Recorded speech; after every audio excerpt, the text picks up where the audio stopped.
ప్రియమైన దేవుని పిల్లలారా, యేసుక్రీస్తు ప్రభు అంటేనే ఈ సమాజానికి ఒక వివాదాస్పదమైన గుర్తు అని మొదటి రోజే మీకు చెప్పడం జరిగింది. ఆయన పుట్టినప్పుడు భక్తుడు ఆయన ఎత్తుకుని మాట్లాడుతూ, ఈయన వివాదాస్పదమైన గురుతు. అనేకమైన వివాదాలు ఆయన చుట్టుముట్టుకుంటాయి. అనేకమైన వివాదాల మధ్య ఆయన జీవితం నడుస్తుంది. ఎన్నో వివాదాల చుట్టూ ఆయన ఈ భూమి మీద వచ్చిన పనిని నెరవేర్చి ఆయన వెళ్ళడం జరుగుతుంది. అయినప్పటికీ ఆయన ఈ ప్రపంచాన్ని ప్రభావితం చేస్తాడు. యేసుక్రీస్తు ద్వారా ప్రభావితం చెంది, ఆయన మాటల ద్వారా ప్రభావితం చెంది, ఆయన మాటలలో ఉన్న శక్తి ద్వారా ప్రభావితం చెంది తమ జీవితాల్ని ఆయనకు అప్పగించేసుకోవడం మాత్రమే కాదు సుమా, తమ ప్రాణాలని సైతం ఆయన కోసం అప్పగించేసేవారు ఉన్నారు, అప్పగించిన వారు ఉన్నారు. అది యేసుక్రీస్తు ప్రభువు వారు చూపించినటువంటి, వేసినటువంటి ఆ ముద్ర, ఆ ఇంపాక్ట్. యేసుక్రీస్తు ప్రభు వారు ఎంత ఆదర్శవంతమైన జీవితం జీవించారో ఆయన మాటలు మానవ హృదయాలలోనికి ప్రవేశించినప్పుడు అంత ప్రభావవంతంగా మానవుల్ని తీర్చిదిద్దేశాయి. ఎంత ప్రభావం మానవుల హృదయాల మీద ఆయన చూపించాడో, ఎంత శక్తి కనపరచబడిందో, ఎంత బలాన్ని ప్రదర్శించాడో ఆత్మీయంగా, ఇవన్నీ కూడా మనం చూస్తున్నాం దైవ గ్రంథంలో. ముఖ్యంగా ఒకటే గుర్తుపెట్టుకోండి, యేసుక్రీస్తు ప్రభు వారు ఒక్కసారి తడితే, ఒక్కసారి వారి హృదయాలలోనికి ఆయన ప్రవేశిస్తే, ఒక్కసారి మానవ జీవితంలోకి ఆ వెలుగులు వస్తే అక్కడ ఉన్నటువంటి చీకటి మొత్తం తొలగిపోతుంది. ఆ తర్వాత ఆ జీవితం అనేకులకు ఆదర్శమైన జీవితంగా, అనేకులకు బలాన్ని ఇచ్చే జీవితంగా, అనేకులకు దీవెనకరమైన జీవితంగా, అనేకుల జీవితాలలో కొత్త వెలుగులు నింపేటువంటి జీవితంగా మారిపోతుంది. అది కేవలం యేసుక్రీస్తు ప్రభు వారికి ఉన్నటువంటి దైవశక్తి. అందుకే చెప్పాను, మానవ శక్తి ప్రభావితం చేస్తే కొంతకాలమే ఉంటుంది, దైవశక్తి ప్రభావితం చేస్తే శాశ్వత కాలం ఉంటుంది అని. యేసుక్రీస్తు ప్రభు వారి పేరు ఈరోజు ప్రపంచ దేశాల్లో మారుమోగిపోతుంది. Guinness book of the world రికార్డ్స్లో నేటికి ప్రతిరోజు అత్యధికంగా అమ్ముడుపోతున్న పుస్తకంగా బైబిల్ ఉంది. అదెంత గొప్ప విషయం. ఇప్పటికీ ప్రపంచవ్యాప్తంగా అమ్ముడుపోతున్నటువంటి గొప్ప పుస్తకం ఏది అన్ని భాషల్లో అని అంటే బైబిల్. ఎవరి మాటలు ఇవి? యేసుక్రీస్తు మాటలు. ఏముంది అందులో? అంత శక్తి ఎక్కడుంది? అంత బలం ఎక్కడుంది? వేల ఏళ్ళు గడిచిపోతున్నా ఎందుకు ఆ ప్రభావం మనుషుల మీద నుండి వెళ్ళిపోవట్లేదు అని అంటే, దేవుడు ముందుగానే చెప్పాడు, దావీదుకు వాగ్దానం చేశాడు, సూర్యుడు నిలిచి ఉన్నంత కాలం నీ సింహాసనం నిలిచి ఉంటుంది అని. అందుకే ఆయన దావీదు కుమారుడుగా పిలువబడ్డాడు. రోమీలకు రాసిన పత్రిక 1వ అధ్యాయంలో చాలా స్పష్టంగా ఆ మాట మనకు కనబడుతుంది. శరీరమును బట్టి ఆయన దావీదు కుమారుడుగాను, ఆత్మను బట్టి దేవుని కుమారుడుగాను ప్రభావముతో నిరూపింపబడిను అంటాడు. ప్రభావముతో నిరూపింపబడిను. ఆ ప్రభావము మనుష్యులందరి మీదకి రావడం, ఆ ప్రభావము, ఆ శక్తి మనుష్యులలోనికి వెళ్ళడం, మనుష్యులు తమను తామే దేవునికి సజీవ యాగంగా సమర్పించుకోవడం. ప్రియులారా, ఆయన ప్రణాళికలో ఉన్న ఏ ఒక్కరిని యేసుక్రీస్తు ప్రభు వారు విడిచిపెట్టలేదు. ఆయన భూమి మీద జీవించిన జీవితకాలం చాలా చిన్నది, చాలా తక్కువ కాలం ఉన్నారు ఆయన భూమి మీద. అంత తక్కువ కాలం అండి. మహా అయితే ఆయన సమాజం మధ్యలో నడిచింది 30 ఏళ్ల వయసు వచ్చేంత వరకు నజరేతు దాటి బయటకు రాలేదు. కేవలం 30 ఏళ్ల వయస్సులో నజరేతు దాటి బయటకు వచ్చాడు. ధర్మశాస్త్ర ప్రకారంగా 30 ఏళ్ల వయస్సులోనే యాజకత్వం జరిగించాలి కనుక 30 ఏళ్ల వయస్సులో యాజకత్వానికి వచ్చాడు ఆయన. 30 ఏళ్ల వయసులో యాజకత్వానికి అడుగుపెట్టి అతి తక్కువ కాలంలో, చాలామంది చరిత్రకారుల అభిప్రాయం ప్రకారం 3.5 సంవత్సరములు మాత్రమే ఆయన స్వార్థ పరిచర్య జరిగింది అని చెబుతారు. 3.5 సంవత్సరాలు అంటే చాలా తక్కువ కాలం. అదే అని బైబిల్ కన్సిడర్ చేయట్లేదు, కానీ చాలా తక్కువ కాలం మాత్రమే ఆయన పరిచర్య చేశాడనేది మాత్రం సత్యమే. ఇంత తక్కువ కాలంలో అంత ప్రభావం చూపించడం అంటే అది ఎంత గొప్ప విషయం మీరే ఆలోచించండి. ఒకవేళ అదే మనం రైట్ అని తీసుకున్నా, జస్ట్ 3.5 years పరిచర్య చేస్తే 3.5 yearsలో ఇంత గొప్ప ప్రాబల్యం, ఎల్లలు దాటి ప్రపంచాన్ని ఆవహించి ఈరోజు అనేక మంది ప్రపంచవ్యాప్తంగా అత్యధికులు ఎవరయ్యా అంటే క్రైస్తవులే. ప్రపంచంలో అత్యధిక వర్గం ఏది ప్రపంచవ్యాప్తంగా అంటే క్రైస్తవులు. ప్రపంచవ్యాప్తంగా క్రీస్తుని ఆరాధించేవారు ఉన్నారు. క్రీస్తుని ఆరాధించని వారు ఏ దేశంలోనూ లేరు.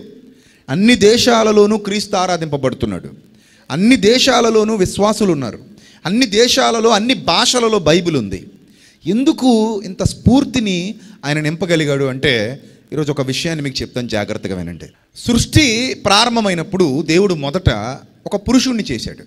ఆ పురుషుడి పేరు యాడమ్, మీ అందరికీ తెలుసు. ఆ పురుషుడి పక్కటెముకను తీసి అవ్వను చేశాడు, స్త్రీనిగా నిర్మించాడు. ఆ స్త్రీని తీసుకొచ్చి ఆదాము ముందు నిలువబెట్టి, ఈమె నీకు సాటి అయిన సహాయము, మీరిరువురు కలిసి ఫలించండి, అభివృద్ధి పొందండి, భూమిని నిండించండి అని చెప్పాడు. కానీ అనతి కాలంలోనే ఈ సమాజం ఏం చేసేసిందంటే ఒక సెక్సువల్ ఆబ్జెక్ట్గా స్త్రీని మార్చేసింది. పూర్వకాలంలో స్త్రీ అంటే ఎందుకు అని అంటే కేవలం ఒక సెక్సువల్ ఆబ్జెక్ట్ మాత్రమే. అంటే పిల్లలగానే ఒక యంత్రం, పురుషుడిని సుఖపెట్టే ఒక యంత్రం, పురుషుడి చెప్పు కింద లేదా పురుషుడి కాలి కింద ఒక చెప్పులాగా, చెప్పు కింద రాయిలాగా స్త్రీ బతకాలి అంతే. అంత దౌర్భాగ్యంగా, అంత నీచంగా ఆడవాళ్ళని అనేక దేశాలలో చాలా నీచంగా ట్రీట్ చేసేటువంటి పరిస్థితి ఉండేది పూర్వదినాల్లో. ఇప్పటికీ కూడా స్త్రీ వివక్ష కొనసాగుతుందా లేదా సమాజంలో? కొనసాగుతుంది కదా ఇప్పటికి కూడా.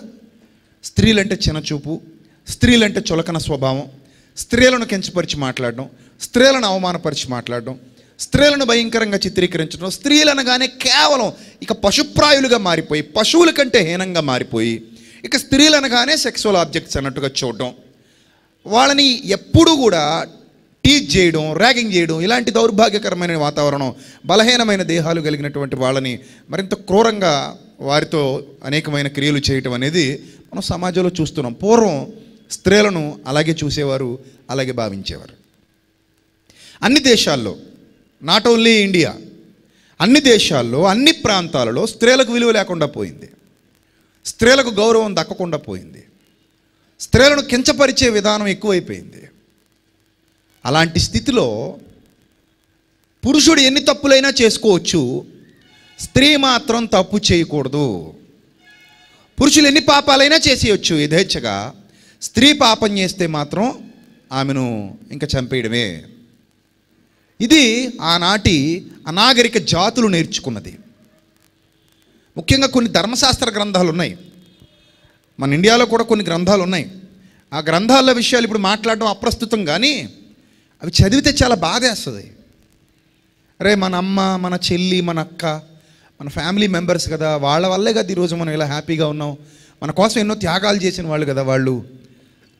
ఇలాంటి వాళ్ళని ఇంత క్రూరంగా, ఇంత నీచంగా, ఇంత భయంకరంగా ఇలాంటి గ్రంథాల్లో చిత్రీకరించి ఎవడో ఒక పురుషాధిక్యత కోసం పరితపించిన వాడు ఇలాంటివి రాశాడు, ఇలాంటివి చేశాడు అని మనకు అనిపిస్తుంది అవి చదివితే. అందులో అంత దరిద్రంగా చిత్రీకరించి వ్రాసినటువంటి ఉన్నాయి. ఎందుకు నేను ఈ విషయాలన్నీ మీతో మాట్లాడుతున్నానంటే ఒక అద్భుతమైన చరిత్ర ఈరోజు మీకు చెప్తాను, జాగ్రత్తగా వినండి. యేసుక్రీస్తు ప్రభు వారు ఇక కొద్ది దినాల్లో మరణానికి వెళ్ళిపోబోతున్నారు. ఇక కొద్ది దినాల్లో కలువరి కొండ మీద ఆయన తీసుకెళ్ళి ప్రభుత్వ వ్యతిరేకిగా చిత్రీకరించి చంపేస్తారు. ఆయన్ని ఒక ప్రభుత్వ వ్యతిరేకగా, రోమా ప్రభుత్వాన్ని అతిక్రమించిన వాడిగా, రోమా ప్రభుత్వ చట్టాలను ఉల్లంఘించిన వాడిగా, ప్రజల చేత వ్యతిరేకతను సంపాదించుకున్నవాడిగా, ప్రజాద్రోహిగా, ఆయనని ఒక విప్లవకారుడుగా చంపేసే రోజులు అతి తక్కువ సమయంలో ఇంకా ఆసన్నం కాబోతున్నాయి. ఆ టైంలో ఆయన యెరూషలేముకు వచ్చేసాడు.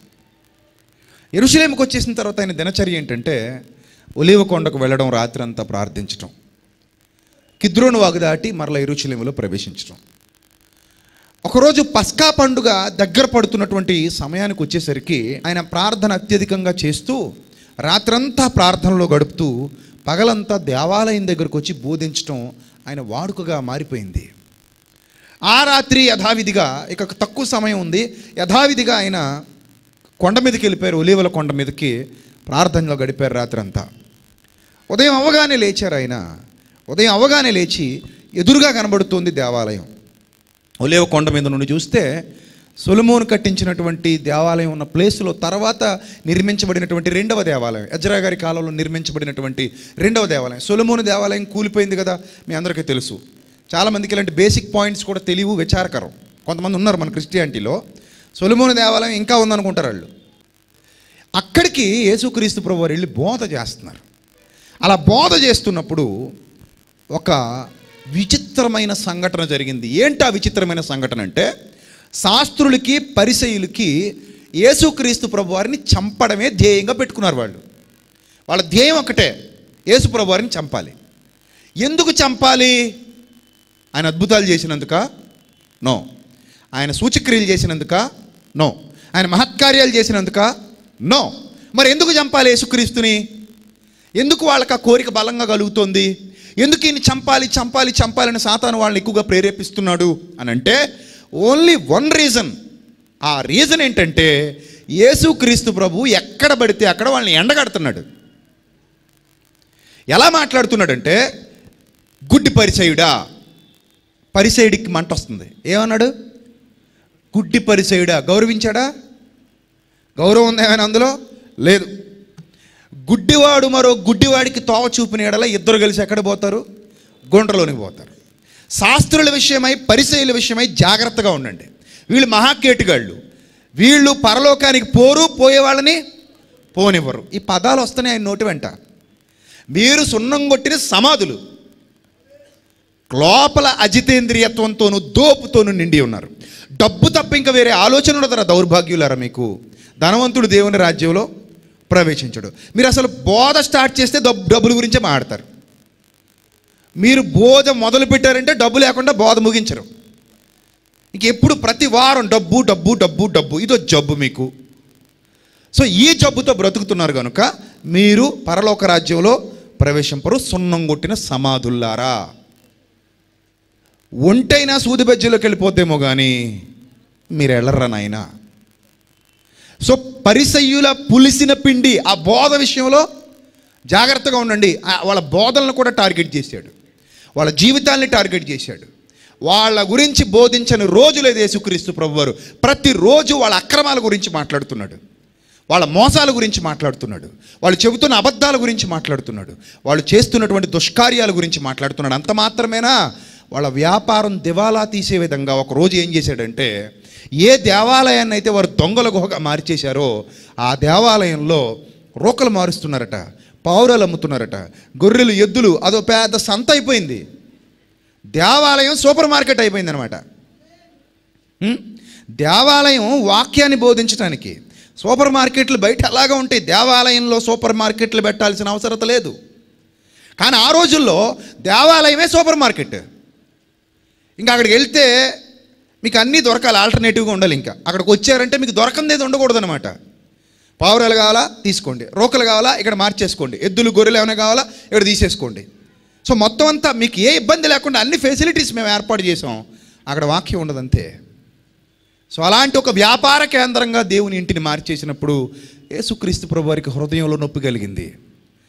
అప్పుడు తాళ్ళు తానే తీసుకొని తన చేత్తో తానే కొరడాలు చేసి వెళ్ళి అక్కడున్న వాటన్నిటిని తరిమేసి వాళ్ళ రోకలు చల్లేశాడట. మీరు ఆ పాయింట్ జాగ్రత్తగా గమనించాలి. రోకలు చల్లేయడం అంటే డబ్బు చల్లేయడం. డబ్బు కానీ చల్లేస్తే కోపం ఎవరికి రాకుండా ఉంటుంది చెప్పండి? డబ్బు చల్లేస్తే కోపం రాకుండా ఉంటుందా? అసలు ఏం చల్లినా మనల్ని తోసేసినా కోపం రాదు. కానీ డబ్బు చల్లారంటే మాత్రం విచ్చలవిడిగా వచ్చేస్తుంది కోపం. ఎందుకంటే కళ్ళకు అద్దుకుని జేబులో పెట్టుకునేది కదా. కింద పడిపోతేనే తీసి ఏం చేస్తాం మనం? అపచారం అపచారం అపచారం అని తీసి అలా అలా అనుకొని మళ్ళీ దానికోటి స్పెషల్ ఫ్లయింగ్ కిస్లు ఉంటాయి, ఇచ్చి లోపల పెట్టేసుకుంటారు జాగ్రత్తగా. అంత ఇష్టం కదా మనిషికి డబ్బు అంటే. దాన్ని చల్లేశాడు. అలాగే బల్లలు పడదోసి పడేశాడు, గొవ్వలన్నీ తీసి పడేశాడు. గెట్ అవుట్ అన్నాడు అంతే. Get out, get lost.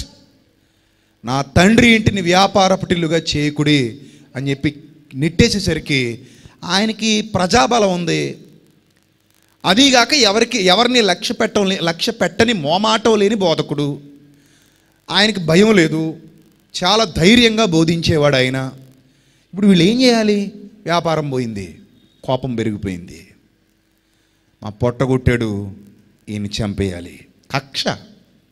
ప్రతిరోజు ఎదురు చూస్తూ ఎక్కడ ఈయన్ని పట్టుకోవాలని ప్రతిరోజు ఆయన గురించి బ్యాడ్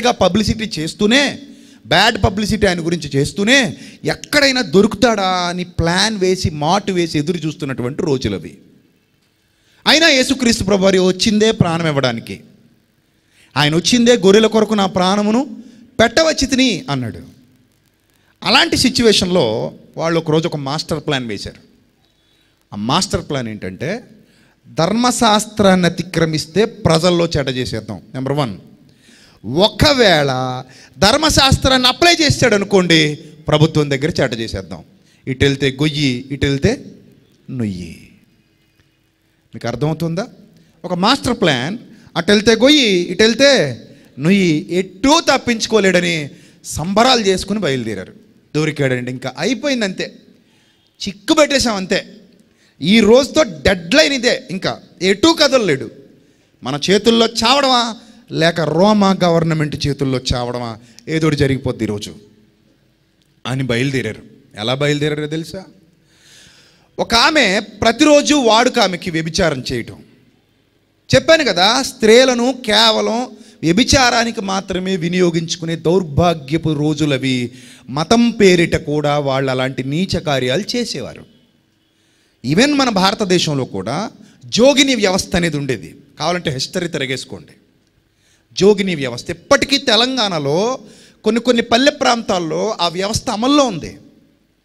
అంటే ఒక చిన్న పాపని దేవుడికి ఇచ్చి పెళ్లి చేసేస్తారు.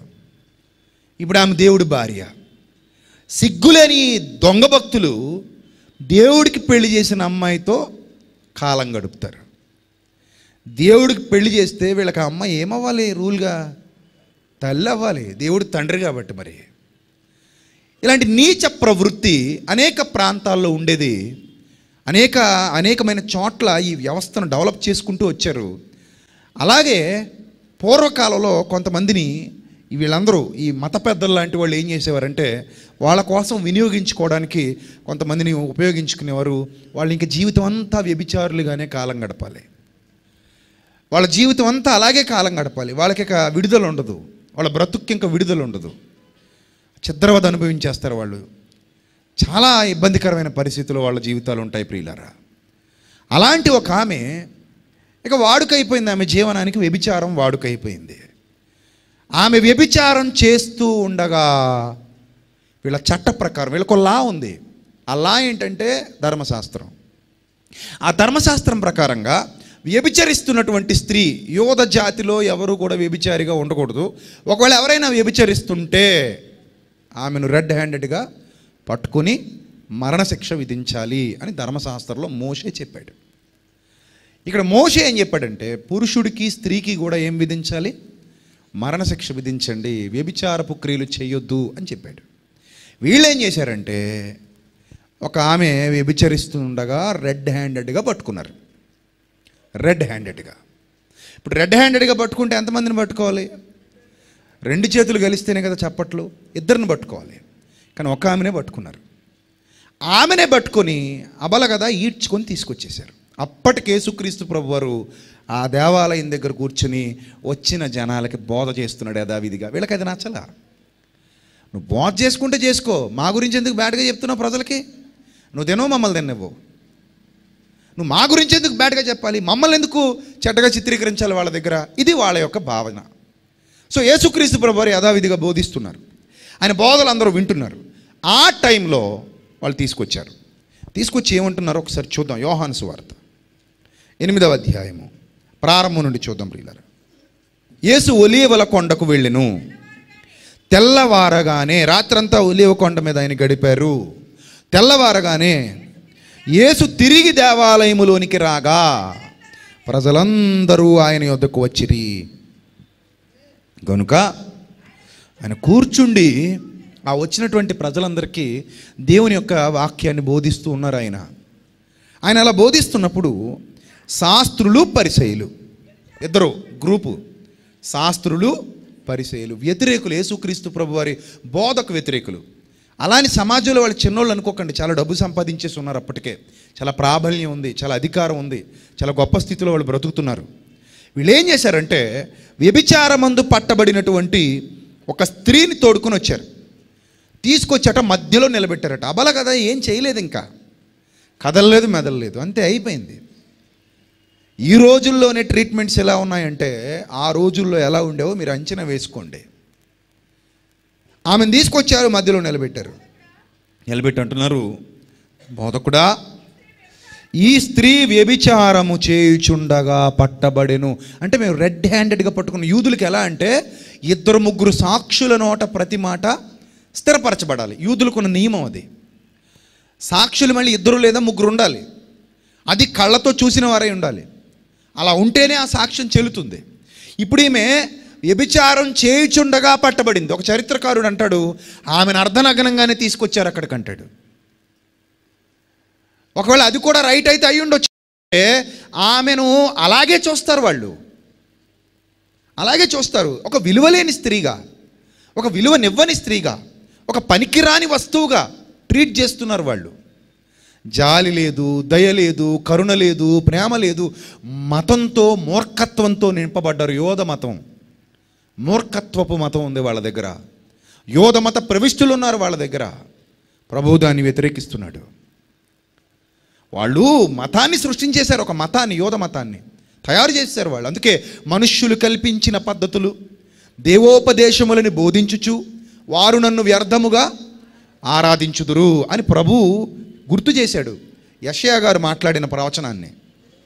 అప్పటికే యోధ మతం సృష్టించబడింది ఆ కాలానికి. ఇప్పుడు ఎప్పుడైతే యేసుక్రీస్తు ప్రభువారు వాళ్ళ మతాన్ని విమర్శిస్తున్నారో, వాళ్ళను విమర్శిస్తున్నారో, వాళ్ళు చేస్తున్న నీచమైన కార్యాలు విమర్శిస్తున్నారో, ఇది దేవుడు పంపించినదే. మన అన్యాయాలు చూసి తట్టుకోలేక, మన అక్రమాలు చూసి ఓర్వలేక పరలోకపు తండ్రి ఈ విధంగా బోధ చేయిస్తున్నాడు. ఆయన శక్తివంతుడు, శక్తివంతమైన ప్రవక్త. ఆయన మాటల ధాటికి మనం మారాలి, మారకపోతే దేవుని ఉగ్రతకు చోటు ఇవ్వాల్సిందే అనే ఇంగితం వాళ్ళకి రాలేదు. అది రాక ఆయన మీద తిరుగుబాటు చేయడం ప్రారంభించారు. అంతకుముందు ప్రవక్తలను చాలామందిని చంపేశారు. అదే చెప్తాడు యేసుక్రీస్తు ప్రభువు, యెరూషలేమా యెరూషలేమా, ప్రవక్తలను చంపుచు వాళ్ళను రాళ్లతో కొట్టుచూ ఉండుదానా, నేను నీ యొద్దకు అనేక మందిని పంపించాను. కోడి తన పిల్లలను తన రెక్కల క్రిందకి ఎలా చేర్చుకోవాలనుకుంటుందో అలా మీ విషయంలో చాలా ఓర్చుకున్నాను. దుర్మార్గులారా, మీరు చేసిన పాపం మీ మీదకి వస్తుంది, మీ నాశనమే మీ అంతం అని ప్రభువు వారిని శపించడం కూడా మనకు తెలుసు. సో అలాంటి సిచ్యువేషన్లో వాళ్ళు వచ్చారు, ఆమెను ఈడ్చుకొచ్చేశారు. వాళ్ళు అంటున్నారు కదా, బోధకుడా, ఈ స్త్రీ వ్యభిచారము చేయుచుండగా పట్టబడింది, అట్టి వారిని రాళ్ళు రువ్వి చంపాలని ధర్మశాస్త్రంలో మోషే మనకు ఆజ్ఞాపించెను కదా, అయినను నీవేమి చెప్పుచున్నావని ఆయనను అడిగిరి. ఇక్కడ విషయం చెప్తాను, జాగ్రత్తగా వినండి. ఒకవేళ యేసుక్రీస్తు ప్రభువారు కానీ కొట్టేయండి అన్నాడు అనుకోండి రాళ్ళతో, అది నేరం. ఎందుకంటే వాళ్ళు ఇప్పుడు ఏ గవర్నమెంట్ క్రింద ఉన్నారు? రోమా గవర్నమెంట్ క్రింద ఉన్నారు. శిక్షలు విధించే అధికారం ఎవరిది? రోమా అధికారులది. ఇప్పుడు చంపేయండి అని ఈయనే అన్నాడు అనుకోండి, నెక్స్ట్ ఏం చేస్తారు తెలుసా? రికార్డ్ అయిందా అంటారు. అయిందంటారు. రాత్రి చెప్పాను కదా, హేరోదీయుల్ని కూడా వాళ్ళు వెంట పెట్టుకుని వచ్చేవారు. రికార్డ్ అయిపోయింది అనుకోండి, ఇమ్మీడియట్గా ఆయన రోమాకి అనగా కైసరుకు వ్యతిరేకంగా మాట్లాడిన నేరస్తుడు అవుతాడు. ఎందుకంటే యూదులకు శిక్ష విధించే అధికారం లేదు. వాళ్ళు ఏం చేసినా ఎవరి దగ్గర తీసుకెళ్ళాలి? ఇప్పుడు రోమీల దగ్గర తీసుకెళ్ళాలి. మోషే ధర్మశాస్త్రం ఎప్పుడు అమల్లో ఉందంటే, ఇశ్రాయేలీలు తమ్మును తాము పరిపాలించుకుంటున్నప్పుడు అమల్లోనే ఉంది. ఎప్పుడైతే ఇశ్రాయేలీలు వేరొకరి చెరలోనికి వెళ్ళిపోయారో అప్పుడు వీళ్ళ చట్టం అప్లై అవుతుందా? అవ్వదు. మరి ఎవరి చట్టం అప్లై అవుతుంది? వాళ్ళ చట్టం అప్లై. యేసుక్రీస్తు ప్రభువారు వాక్యాన్ని అనుసరిస్తాడా? అనుసరించడా? అనుసరించకపోతే దేవుని వాక్యానికి లోబడడు. ఒకవేళ అయ్యో చంపాలి, కొట్టాలి అన్నాడు అనుకో, ఏమంటారు? రికార్డెడ్ ఎవిడెన్స్ తీసుకెళ్ళి వాళ్ళకి ఇస్తారు, అక్కడ లాక్ చేస్తారు. ఏం చేస్తాడో చూద్దాం. వద్దన్నాడు అనుకో, మరి ధర్మశాస్త్రాన్ని అతిక్రమిస్తావా? మరి ఏం చేస్తావు చెప్పు అంటారు. ఇతడు ధర్మశాస్త్రాన్ని పాటించడం మీకు తెలీదా అంటారు. సో ఎటు వెళ్లకుండా మధ్యలో ఆపేసి, ఈయన ప్రవక్త కాదు, ఈయన ప్రవక్తే కాదు, ఈయన దైవకుమారుడు కాడు, ఈయన మెస్సియా కాడు అనాలన్నది వాళ్ళ యొక్క ఇంటెన్షన్. ఇప్పుడు వచ్చారు, అడుగుతున్నారు, ఈ స్త్రీ రెడ్ హ్యాండెడ్గా పట్టబడింది, అట్టి వారిని రాళ్ళు రువి చంపాలి, అయినా నువ్వేం చేస్తున్నావు? ఆయన మీద నేరము మోపవలెనని. 6వ వచనం మీరు చూసుకోండి. ఆయన మీద ఏం మోపాలి? ఇప్పుడు నేరము మోపాలని ఆయనను శోధించుచు ఇలా అడిగిరి. అయితే యేసు వంగి నేల మీద వేలుతో ఏమో వ్రాయిచుండెను. ఏదో రాసుకుంటున్నాడు ఆయన. ఏమో అదేందో మనకే తెలీదు, ఎందుకంటే బైబిల్లో దాన్ని రివీల్ చేయలే. ఆ సీక్రెట్ లాగే ఉంది. ఏమో రాయిచుండెను మొత్తం మీద ఏదో రాస్తున్నాడు ఆయన నేల మీద రాతలు రాస్తున్నాడు. నేల మీద ఏమైనా సుధ తీసుకుని రాస్తున్నాడా, లేకపోతే ఏమైనా ఇంకోటి ఏమైనా పెన్సిల్ తీసుకుని రాస్తున్నాడు అంటే అదేం కాదు. వేలుతో రాస్తున్నాడు. ఏం రాస్తున్నాడో మరి. వేలుతో రాసేది ఎవరికి కనబడద్దా? అది రాసేదేమో రాతి నేల మీద, మట్టి నేల మీద కూడా కాదు. ఎందుకంటే దేవాలయ ప్రాంతంలో మట్టి ఉండదు, రాతి ప్రాంతం, అది రాళ్ళు. ఇప్పటికీ ఆ ప్రాచీన ఇజ్రాయేల్కి మీరు వెళితే ఆ పురాతన వీధులన్నీ రాతి కట్టడాలే, రాళ్ల మీదే మనం నడుచుకుంటూ వెళ్ళాలి. ఆ ఒలివ కొండ దిగుతున్నప్పుడు జారి పడిపోతాం కూడా, అందుకే రాడ్లు వేస్తారు, పట్టుకొని దిగాలి మెల్లిగా. సో అలాంటి రాతి వీధుల మీద రాళ్లతో కట్టబడిన ప్రాంతం కింద నేల, అక్కడ రాస్తున్నాడు నేల మీద. ఏవో రాస్తుంటే వాళ్ళకి అర్థం కాల, ఏదో చేస్తున్నాడు అబ్బా అని పట్టు వదలక, ఏమయ్యా చెప్పవే, వినిపించట్లేదా మా మాటలు నీకు? సంబరం పెరిగిపోతుంది. మౌనంగా ఉన్నాడనేసరికి ఇంక రెచ్చిపోతారు కదా. అంతే కదండి, మనం ఏదైనా క్వశ్చన్ చేసినప్పుడు ఎవడైనా మౌనంగా ఉన్నాడు అనుకోండి, మన మైండ్లో మనకి ఏమనిపిస్తుంది?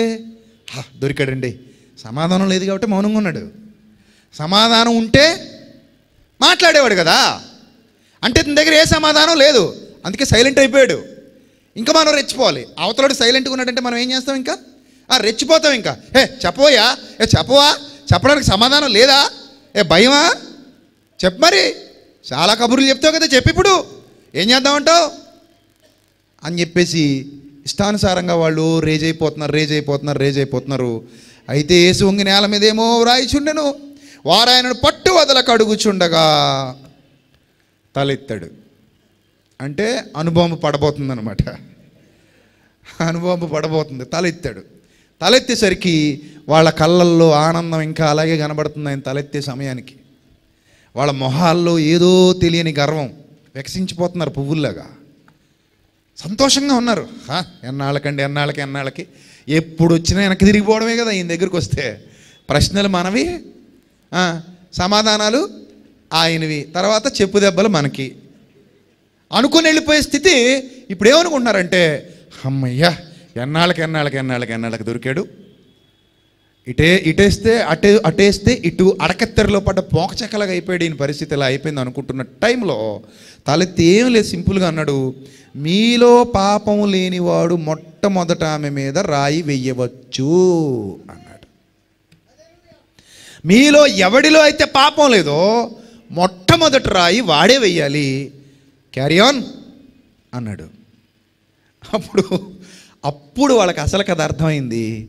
పాపమా అని ఒకసారి ఆలోచించుకుంటున్నారు మైండ్లో. అప్పుడు వాళ్ళ మెమరీ కార్డ్ అనేది ఒకటి ఉంది కదా ప్రతి ఒక్కడికి, అందులో డేటా ఉంటుంది కదా, ఉందా లేదా? ప్రతి ఒక్కడికి మెమరీ కార్డు ఉంటుంది. అది జీబీ ఎంతో నాకు తెలియదు, మీకే తెలియాలి మీ జీబీ ఎంతో.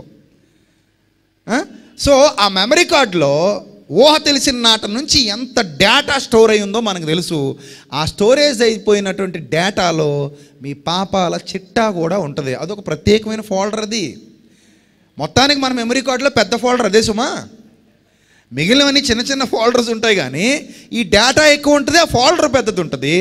ఆ ఫోల్డర్లో నుంచి ఒకటి ట్రాఫిక్ జామ్ అయిపోతుంది, సిస్టమ్ అంతా హ్యాంగ్ అయిపోయే పరిస్థితి వచ్చింది. ఒక్కసారిగా జుమ్ అని బయటకు వస్తున్నాయి. పాపం లేనోడు అనగానే అన్నీ బయటకు వచ్చేస్తున్నాయి లోపల నుంచి ఒకేసారి. ఈ స్క్రీన్లో తిరుగుతున్నాయి. స్క్రీన్ మీద ఒకేసారి ట్రాఫిక్ జామ్ అయిపోయింది. టక్ టక్ టక్ టక్ టక్ టక్ టక్ మన పాపాల చెట్ట ఓపెన్ అయిపోతుంటే ఎవడికి వాడి చేతులు వణుకుపోయి రాళ్ళు కింద పడిపోతున్నాయి, చేతులు వణుకుపోతున్నాయి. ఎవడెసురుతాడు రాయి? ఒకవేళ ఆ చెట్ట అంతా అలా ఉంచుకొని సిస్టమ్ హ్యాంగ్ అయిపోతున్నా సరే రాయి విసిరే ప్రయత్నం చేశాడు అనుకోండి, ఇక్కడున్న డేటా అలాంటి స్క్రీన్ మీద వచ్చేస్తుంది బయటికి. ఆ ఎదురుగా ఉన్నది ఎవరు అనుకుంటున్నారు? సర్వము ఎరిగినటువంటి, హృదయ రహస్యాలు ఎరిగినటువంటి ప్రభు. ఇప్పుడు ఆయన డేటా బయటికి తీశాడు అనుకోండి, మొత్తం స్క్రీన్ మీద వేసి చూపిస్తాడు. ఏం పరిసయుడా, నువ్వు పరిశుద్ధుడువా? పరిసయుడివే కానీ పరిశుద్ధుడు కాదు సుమా అంటాడు. వాళ్ళు వ్యభిచారులే, కానీ ఇప్పుడు పైకి ఎలా నటిస్తున్నారు? నీతిమంతుల్లా నటిస్తున్నారు. ఎప్పుడో ఏలీ కుమారులు, మెడ విరిగి చచ్చిపోతాడు ఏలీ, స్థూలదేహి, బాగా తిని పెంచేసినోడు, వెనకబడిపోతే మెడ విరిగిపోయి చచ్చిపోతాడు. వాళ్ళ కుమారులు కూడా ఇలాంటి నీచమైన కార్యాలు చేసిన వాళ్ళే. దేవాలయంలోకి వచ్చిన స్త్రీలతో వ్యభిచరిస్తారు ఆ నీచులు. వీళ్ళు కూడా అలాంటి నీచులే, దైవ భయం లేనోళ్ళు, భక్తి లేనోళ్ళు, యథార్థత లేనోళ్ళు. వీళ్ళందరూ వచ్చి ఈమెను ఏం చేయమంటావు, రాళ్లతో కొట్టమంటావా అని అడుగుతున్నారు. ఆమె మాత్రం నిస్సహాయంగా ఉంది, అలాగే మౌనంగా మాట్లాడట్లా. అప్పుడు ప్రభు అన్న మాట కరెంట్ షాక్లా తగిలింది. ఒక్కొక్కడికి కరెంట్ షాకే. అలా చెప్పేసి మరలా వంగి నేల మీద రాసుకుంటున్నాడు. అది స్టైల్ అంటే. ఆయన స్టైల్ అలాగే ఉంటుంది. మరి మరలా వంగి నేల మీద ఏదో రాసుకుంటున్నాడు. ఆయన పని అయిందే రాసుకుంటూ. అప్పుడట వారు ఆ మాట విని కింద పుట్నోట్లో చూడండి మాట విని అనగానే పుట్నోట్లో ఏం రాశాడు తెలుసా? మనస్సాక్షి చేత గద్దింపబడిన వారై. మూల భాషలో అలా ఉంది. ఏమట? మనస్సాక్షి అనేది ప్రతి మనిషికి ఉంటుంది. అద్దంలో మనం ఎలా అయితే మన రూపాన్ని చూసుకుంటామో మన మనస్సాక్షి కూడా మనకు అద్దం లాంటిదే. బయట మనం ఎన్ని వేషాలైనా వేయొచ్చు, మనస్సాక్షిని మోసం చేసుకోవడం మన వల్ల కాదు. ఎందుకంటే దానికి అన్నీ తెలుసు. ఇప్పుడు వీళ్ళు నీతిమంతుణ్ణి అన్నారనుకో, నోరు మొయ్ అంటది లోపల నుంచి మనస్సాక్షి. పరిశుద్ధుణ్ణి అన్నాడు అనుకో, తంత అంటది. చెప్పు తీసి కొడతా, నోరు మొయ్ కూర్చోలాగా అంటది. ఏమైనా అందామా అంటే అను మొత్తం వెప్పదీసి బయట పెడతాడు. అన్నీ కూడా నీ దిగంబరత్వాన్ని బయట పెడతాడు, నీ నీచమైన జీవితాన్ని బయట పెడతాడు, నీ రహస్యాలన్నీ వెప్పదీసి బయట పెడతాడు. చెప్పు అనగానే మనస్సాక్షి అలా గద్దించేటప్పటికి ఎందుకులేండి నోరు మూసుకుపోతే మంచిది, అనవసరంగా వచ్చాం ఇక్కడికి, ఇలాంటి విషయాలు టకటకమని చెప్పేస్తాడు. ఒకవేళ కానీ చెప్పేశాడంటే మా పని అయిపోద్దని ఎవడికాడు ఒకడు కలిసి వచ్చారు, విడివిడిగా పోతున్నారు. వాళ్ళ ఐక్యత అక్కడ ఏమైపోయింది? పోయింది. ఇంకా ఐక్యత లేదు, గుడ్డు లేదు. పోదాం అయ్యా బాబు, అనవసరంగా తీసుకొచ్చావు, నాకు సంబంధం లేదు భయ్యా, నాకు సంబంధం లేదు, నన్ను వదిలే అంటూ ఒకటి తర్వాత ఒకడు, అందులో పెద్దవారు మొదలుకొని చిన్నవారి వరకు అందరూ ఒకటి తర్వాత ఒకడు బయటికి వెళ్ళిరి. యేసు ఒక్కడే మిగిలిను. ప్రియులరా, ఆయన ఒక్కడే ఉన్నాడు, యవ్వనస్తుడు. ఒక యవ్వనస్తుడు ఎదురుగా ఎవ్వరూ లేరండి. Pin drop silence. అందరూ వెళ్ళిపోయారు బయటికి. ఎవరినైతే తీసుకొచ్చారో ఆమెను అక్కడ వదిలేసిపోయారు. అక్కడ మనకి ఏం సాక్ష్యం ఇస్తుందో తెలుసా? పోయిన వాళ్ళు ఈమె కంటే పాపులని. ఈమె ఇంకా అక్కడ అలాగే ఉంది. ఏం అర్థం కావట్లా. ఆమెకి ఏమనిపిస్తుందంటే, నా బ్రతికేంటి ఇంత హీనంగా ఉంది, నా బ్రతికేంటి ఇంత దీనంగా ఉంది, ఇంతేనా ఇక ఆడవాళ్ళ పరిస్థితి, ఇంతేనా స్త్రీల పరిస్థితి, మేము ఇంతేనా? వాడుకున్నంత కాలం నన్ను వాడుకుని నీచులే ఈరోజు నన్ను జుట్టు పట్టుకుని ఈడ్చుకొచ్చి ఇక్కడ పడేశారు. ఇక్కడ పడేసి నన్ను ఒక నీచురాలిగా చిత్రీకరించి నాతోనే గేమ్స్ ఆడుతున్నారు. అంటే నా శరీరం ఇందుకే పనికొస్తుందా, నా బ్రతికింతేనా అని అనుకుంటున్న ఒక వేశ్య, ఒక వ్యభిచారి. ఆమె చేసినటువంటి ఆ పాపం అదే, వ్యభిచారం చేసింది. అక్కడ అందరి ముందు తలదించుకుని ఉంది, అందరి ముందు బాధ అనుభవించింది, అందరి ముందు కన్నీళ్లు పెట్టుకునే పరిస్థితిలో ఉంది. ఇప్పుడు అందరూ వెళ్ళిపోయారు, యేసు ఒక్కడే మిగిలిను. ఆ స్త్రీ మధ్యన అలాగే నిలువబడి ఉండెను. ఒక యవనస్తుడు కూర్చున్నాడు అక్కడ. గుర్తుపెట్టుకోండి, ఒక యంగ్స్టర్ కూర్చున్నాడు. ఒక యవనస్తుడు కూర్చున్నాడు. ఎదురుగా ఎవరున్నారు? ఒక యవ్వన స్త్రీ ఉంది, వ్యభిచారమందు పట్టబడింది. ఒక యవ్వనస్తుడు మామూలుగా మంచి అమ్మాయిని చూస్తేనే ఎలా చూస్తాడు? లోక సంబంధి అయితే ఎలా చూస్తాడు? చెడుగా చూసే సమాజం ఇది. లేదు, మంచి అమ్మాయితో గౌరవంగా మాట్లాడినా చెడిపోయిన అమ్మాయి అనేసరికి ఎలా మాట్లాడతారండి మనుషులు? అందంగా మాట్లాడతారా? ఏం చేశావే, ఒళ్ళు కొవ్వెక్కిందా, అదా ఇదా అంటూ చాలా హీనంగా నీచంగా మాట్లాడేటువంటి సమాజం ఇది. అలాంటి సమాజంలో ఒక యవ్వనుడు మరో యవ్వనస్తురాల్ని ఏమని పిలిచాడో తెలుసా?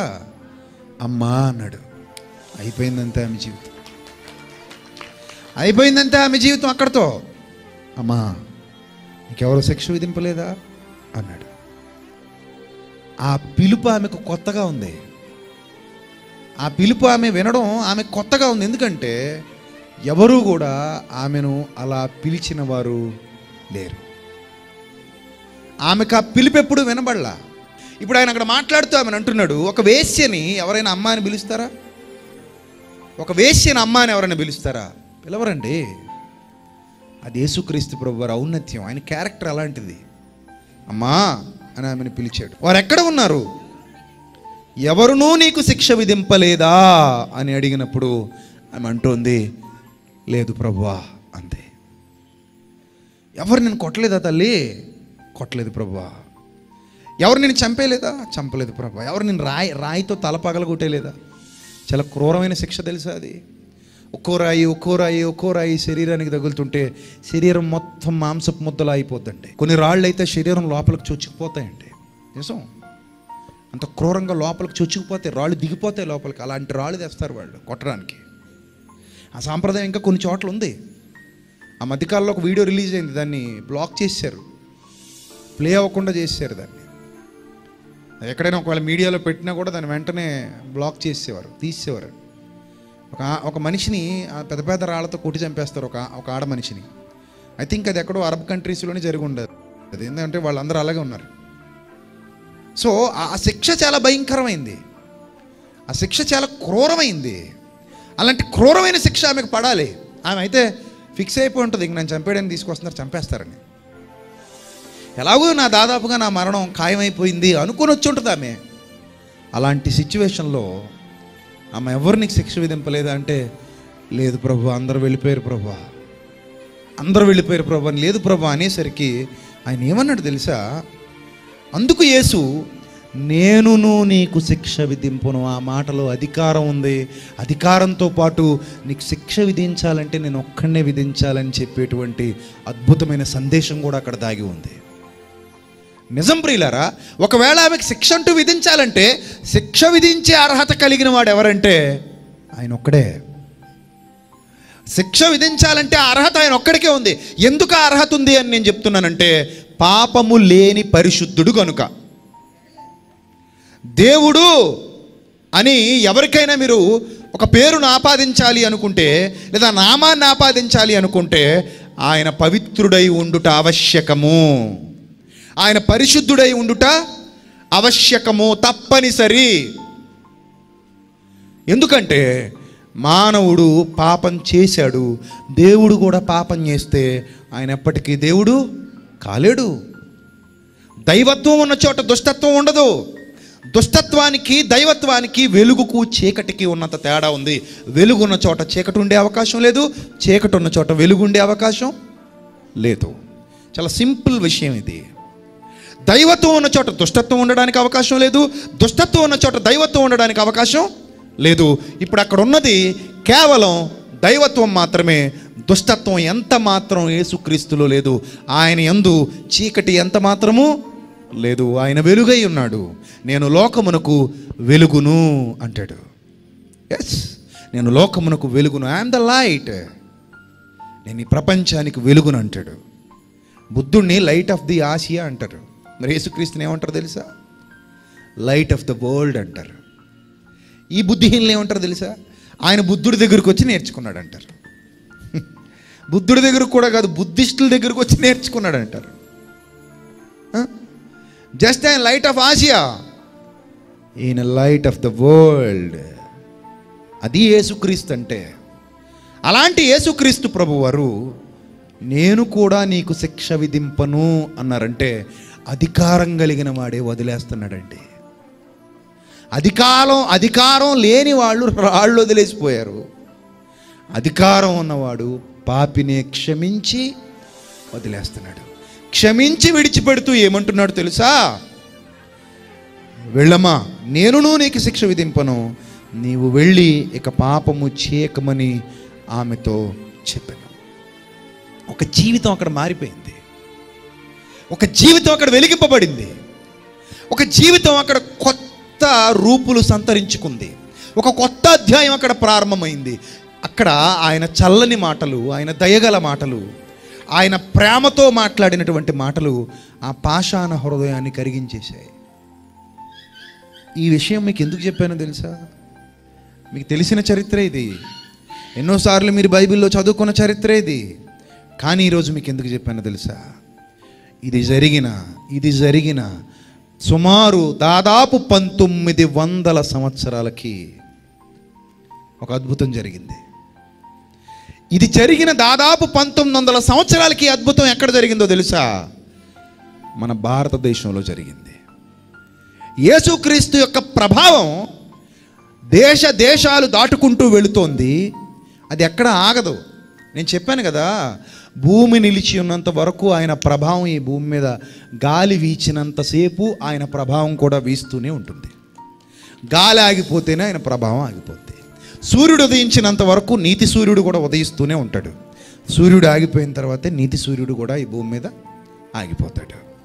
చంద్రుని వెన్నెల ప్రసరించినంత వరకు ప్రభువు చల్లని వెన్నెల కూడా ఈ భూమి మీద ప్రసరిస్తూనే ఉంటుంది. భూమి తిరుగుతున్నంతసేపు ప్రభు యొక్క కృప కూడా ఈ భూమి చుట్టూ, ఈ భూమి మీద ఉన్న మనుషుల చుట్టూ తిరుగుతూనే ఉంటుంది. ఆయన ప్రభావం ఆపడం ఎవరి వల్ల కాదు. 2020 నాటికల్లా ఇండియాలో క్రైస్తవ్యం లేకుండా చేస్తా అన్నాడు. అప్పుడు నేను ఏమన్నాను తెలుసా? ఆ స్టేట్మెంట్ వచ్చినప్పుడు, అరే 2020 నాటికి నువ్వు ఉంటావు లేదు చూసుకోముందను. మరి అంతే కదా, 2020 నాటికల్లా క్రైస్తవ్యం లేకుండా చేస్తా అంటున్నాడు. అసలు 2020 నాటికి ఎందుకు? మరుక్షణంలో నువ్వు ఉంటావో లేవో గ్యారంటీ లేదు. తగలరాని చోట ఒక దెబ్బ తగిలింది అనుకో, కుక్క పిల్లల కింద పడుకుని దొలుతావు తప్ప ఏం చేయలేవు. మానవ జీవితం చాలా చిన్నదే. కండలు చూసుకుని మురిసిపోతాం తప్ప గుండె ఎప్పుడు ఆగిపోతో తెలియదు. అది మన జీవితం. అలాంటి వాళ్ళు ఏమంటారంటే 2020 నాటికి లేకుండా చేస్తామని చిటికలు వేస్తారు. చిటికలు వేయడానికి నీ వేలే ఉండదేమో, వేలేంది ఆ చెయ్యి పని చేయకుండా మట్టిలో పడుకుంటుందేమో, పురుగులు తినేస్తాయేమో, ఎవడో తెలుసు. నేను చెప్తా ఈరోజు బైబిల్ని బట్టి, సూర్యుడు నిలిచి ఉన్నంత వరకు, భూమి నిలిచి ఉన్నంత వరకు క్రైస్తవ్యం ఉంటుంది, ఉంటుంది, ఉంటుంది అంతే. అప్పటి వరకు సువార్త ప్రకటింపబడుతూనే ఉంటుంది అంతే. దాన్ని ఎవడు ఆపలేడు. ఎందుకంటే ఇది దేవుని వలన కలిగినదాయనా, దీనిని ఎవ్వడు వ్యర్థపరచలేడు సుమీ అంటాడు. ఇది మనుష్యుల వలన కలిగినదాయనా, అది ఎవరు వ్యర్థపరచక్కర లేకుండానే వ్యర్థపరచబడిపోద్ది. ఇది దేవుని వలన కలిగినదాయనా, ఎవ్వడు టచ్ కూడా చేయలేడు. ఎందుకంటే ఆయన చిత్తం అది. సో యేసుక్రీస్తు ప్రభువారు ప్రభావం 1900 సంవత్సరాల తర్వాత ఈ ప్రభావం ఎలా వ్యాపించిందంటే, మీ అందరికీ తెలుసు మంగళూరు అనేటువంటి ఒక ప్రాంతం ఉంది. మీకు స్క్రీన్ మీద ఇప్పుడు ఒక స్టాంప్ రిలీజ్ చేశారు మన ఇండియన్ గవర్నమెంట్. ఆ స్టాంప్ చూపిస్తున్నాను చూడండి. ఆ స్టాంప్లో మీకు కనబడుతున్న ఆవిడ చూడండి, అందరూ కూడా స్క్రీన్ మీద చూడాలి. ఒక స్త్రీమూర్తి కనబడుతోంది. ఆ స్త్రీమూర్తి పేరేంటో తెలుసా? పండిత రమాబాయి సరస్వతి.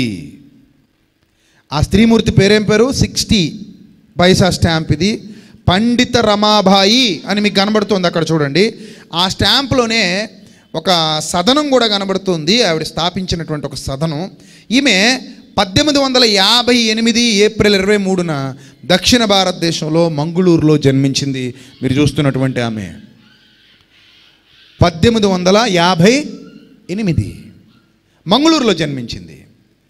బ్రాహ్మణ కుటుంబంలో జన్మించింది. ఆ బ్రాహ్మణ కుటుంబంలో జన్మించినటువంటి ఈమె, ఆమె తల్లిదండ్రులు సంస్కృతంలో దిట్ట.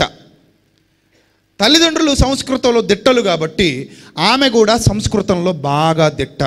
చిన్నప్పటి నుంచి సంస్కృత భాషను బాగా అధ్యయనం చేసింది. ఆ సంస్కృత భాషను అధ్యయనం చేసి అనేకమైన సంస్కృత గ్రంథాలు, ఏవైతే వాళ్ళ మత గ్రంథాలు ఉన్నాయో, ఏవైతే వాళ్ళ ప్రాచీన పుస్తకాలుగా, ధర్మ గ్రంథాలుగా చెప్పుకుంటున్నటువంటి పుస్తకాలు ఉన్నాయో, వాటన్నిటిని కూడా చదివింది. అందులో ఉన్న ప్రతి మాట వదలకుండా చదివింది. అలా చదివిన ఆమె చిన్నతనంలోనే బాల్య వివాహం బారిన పడింది. బాల్య వివాహాలంటే మనందరికీ తెలుసు, మన భారతదేశంలో ఉన్న అత్యంత భయంకరమైన మూఢాచారాల్లో బాల్య వివాహం, రెండోది సతీ సహగమనం.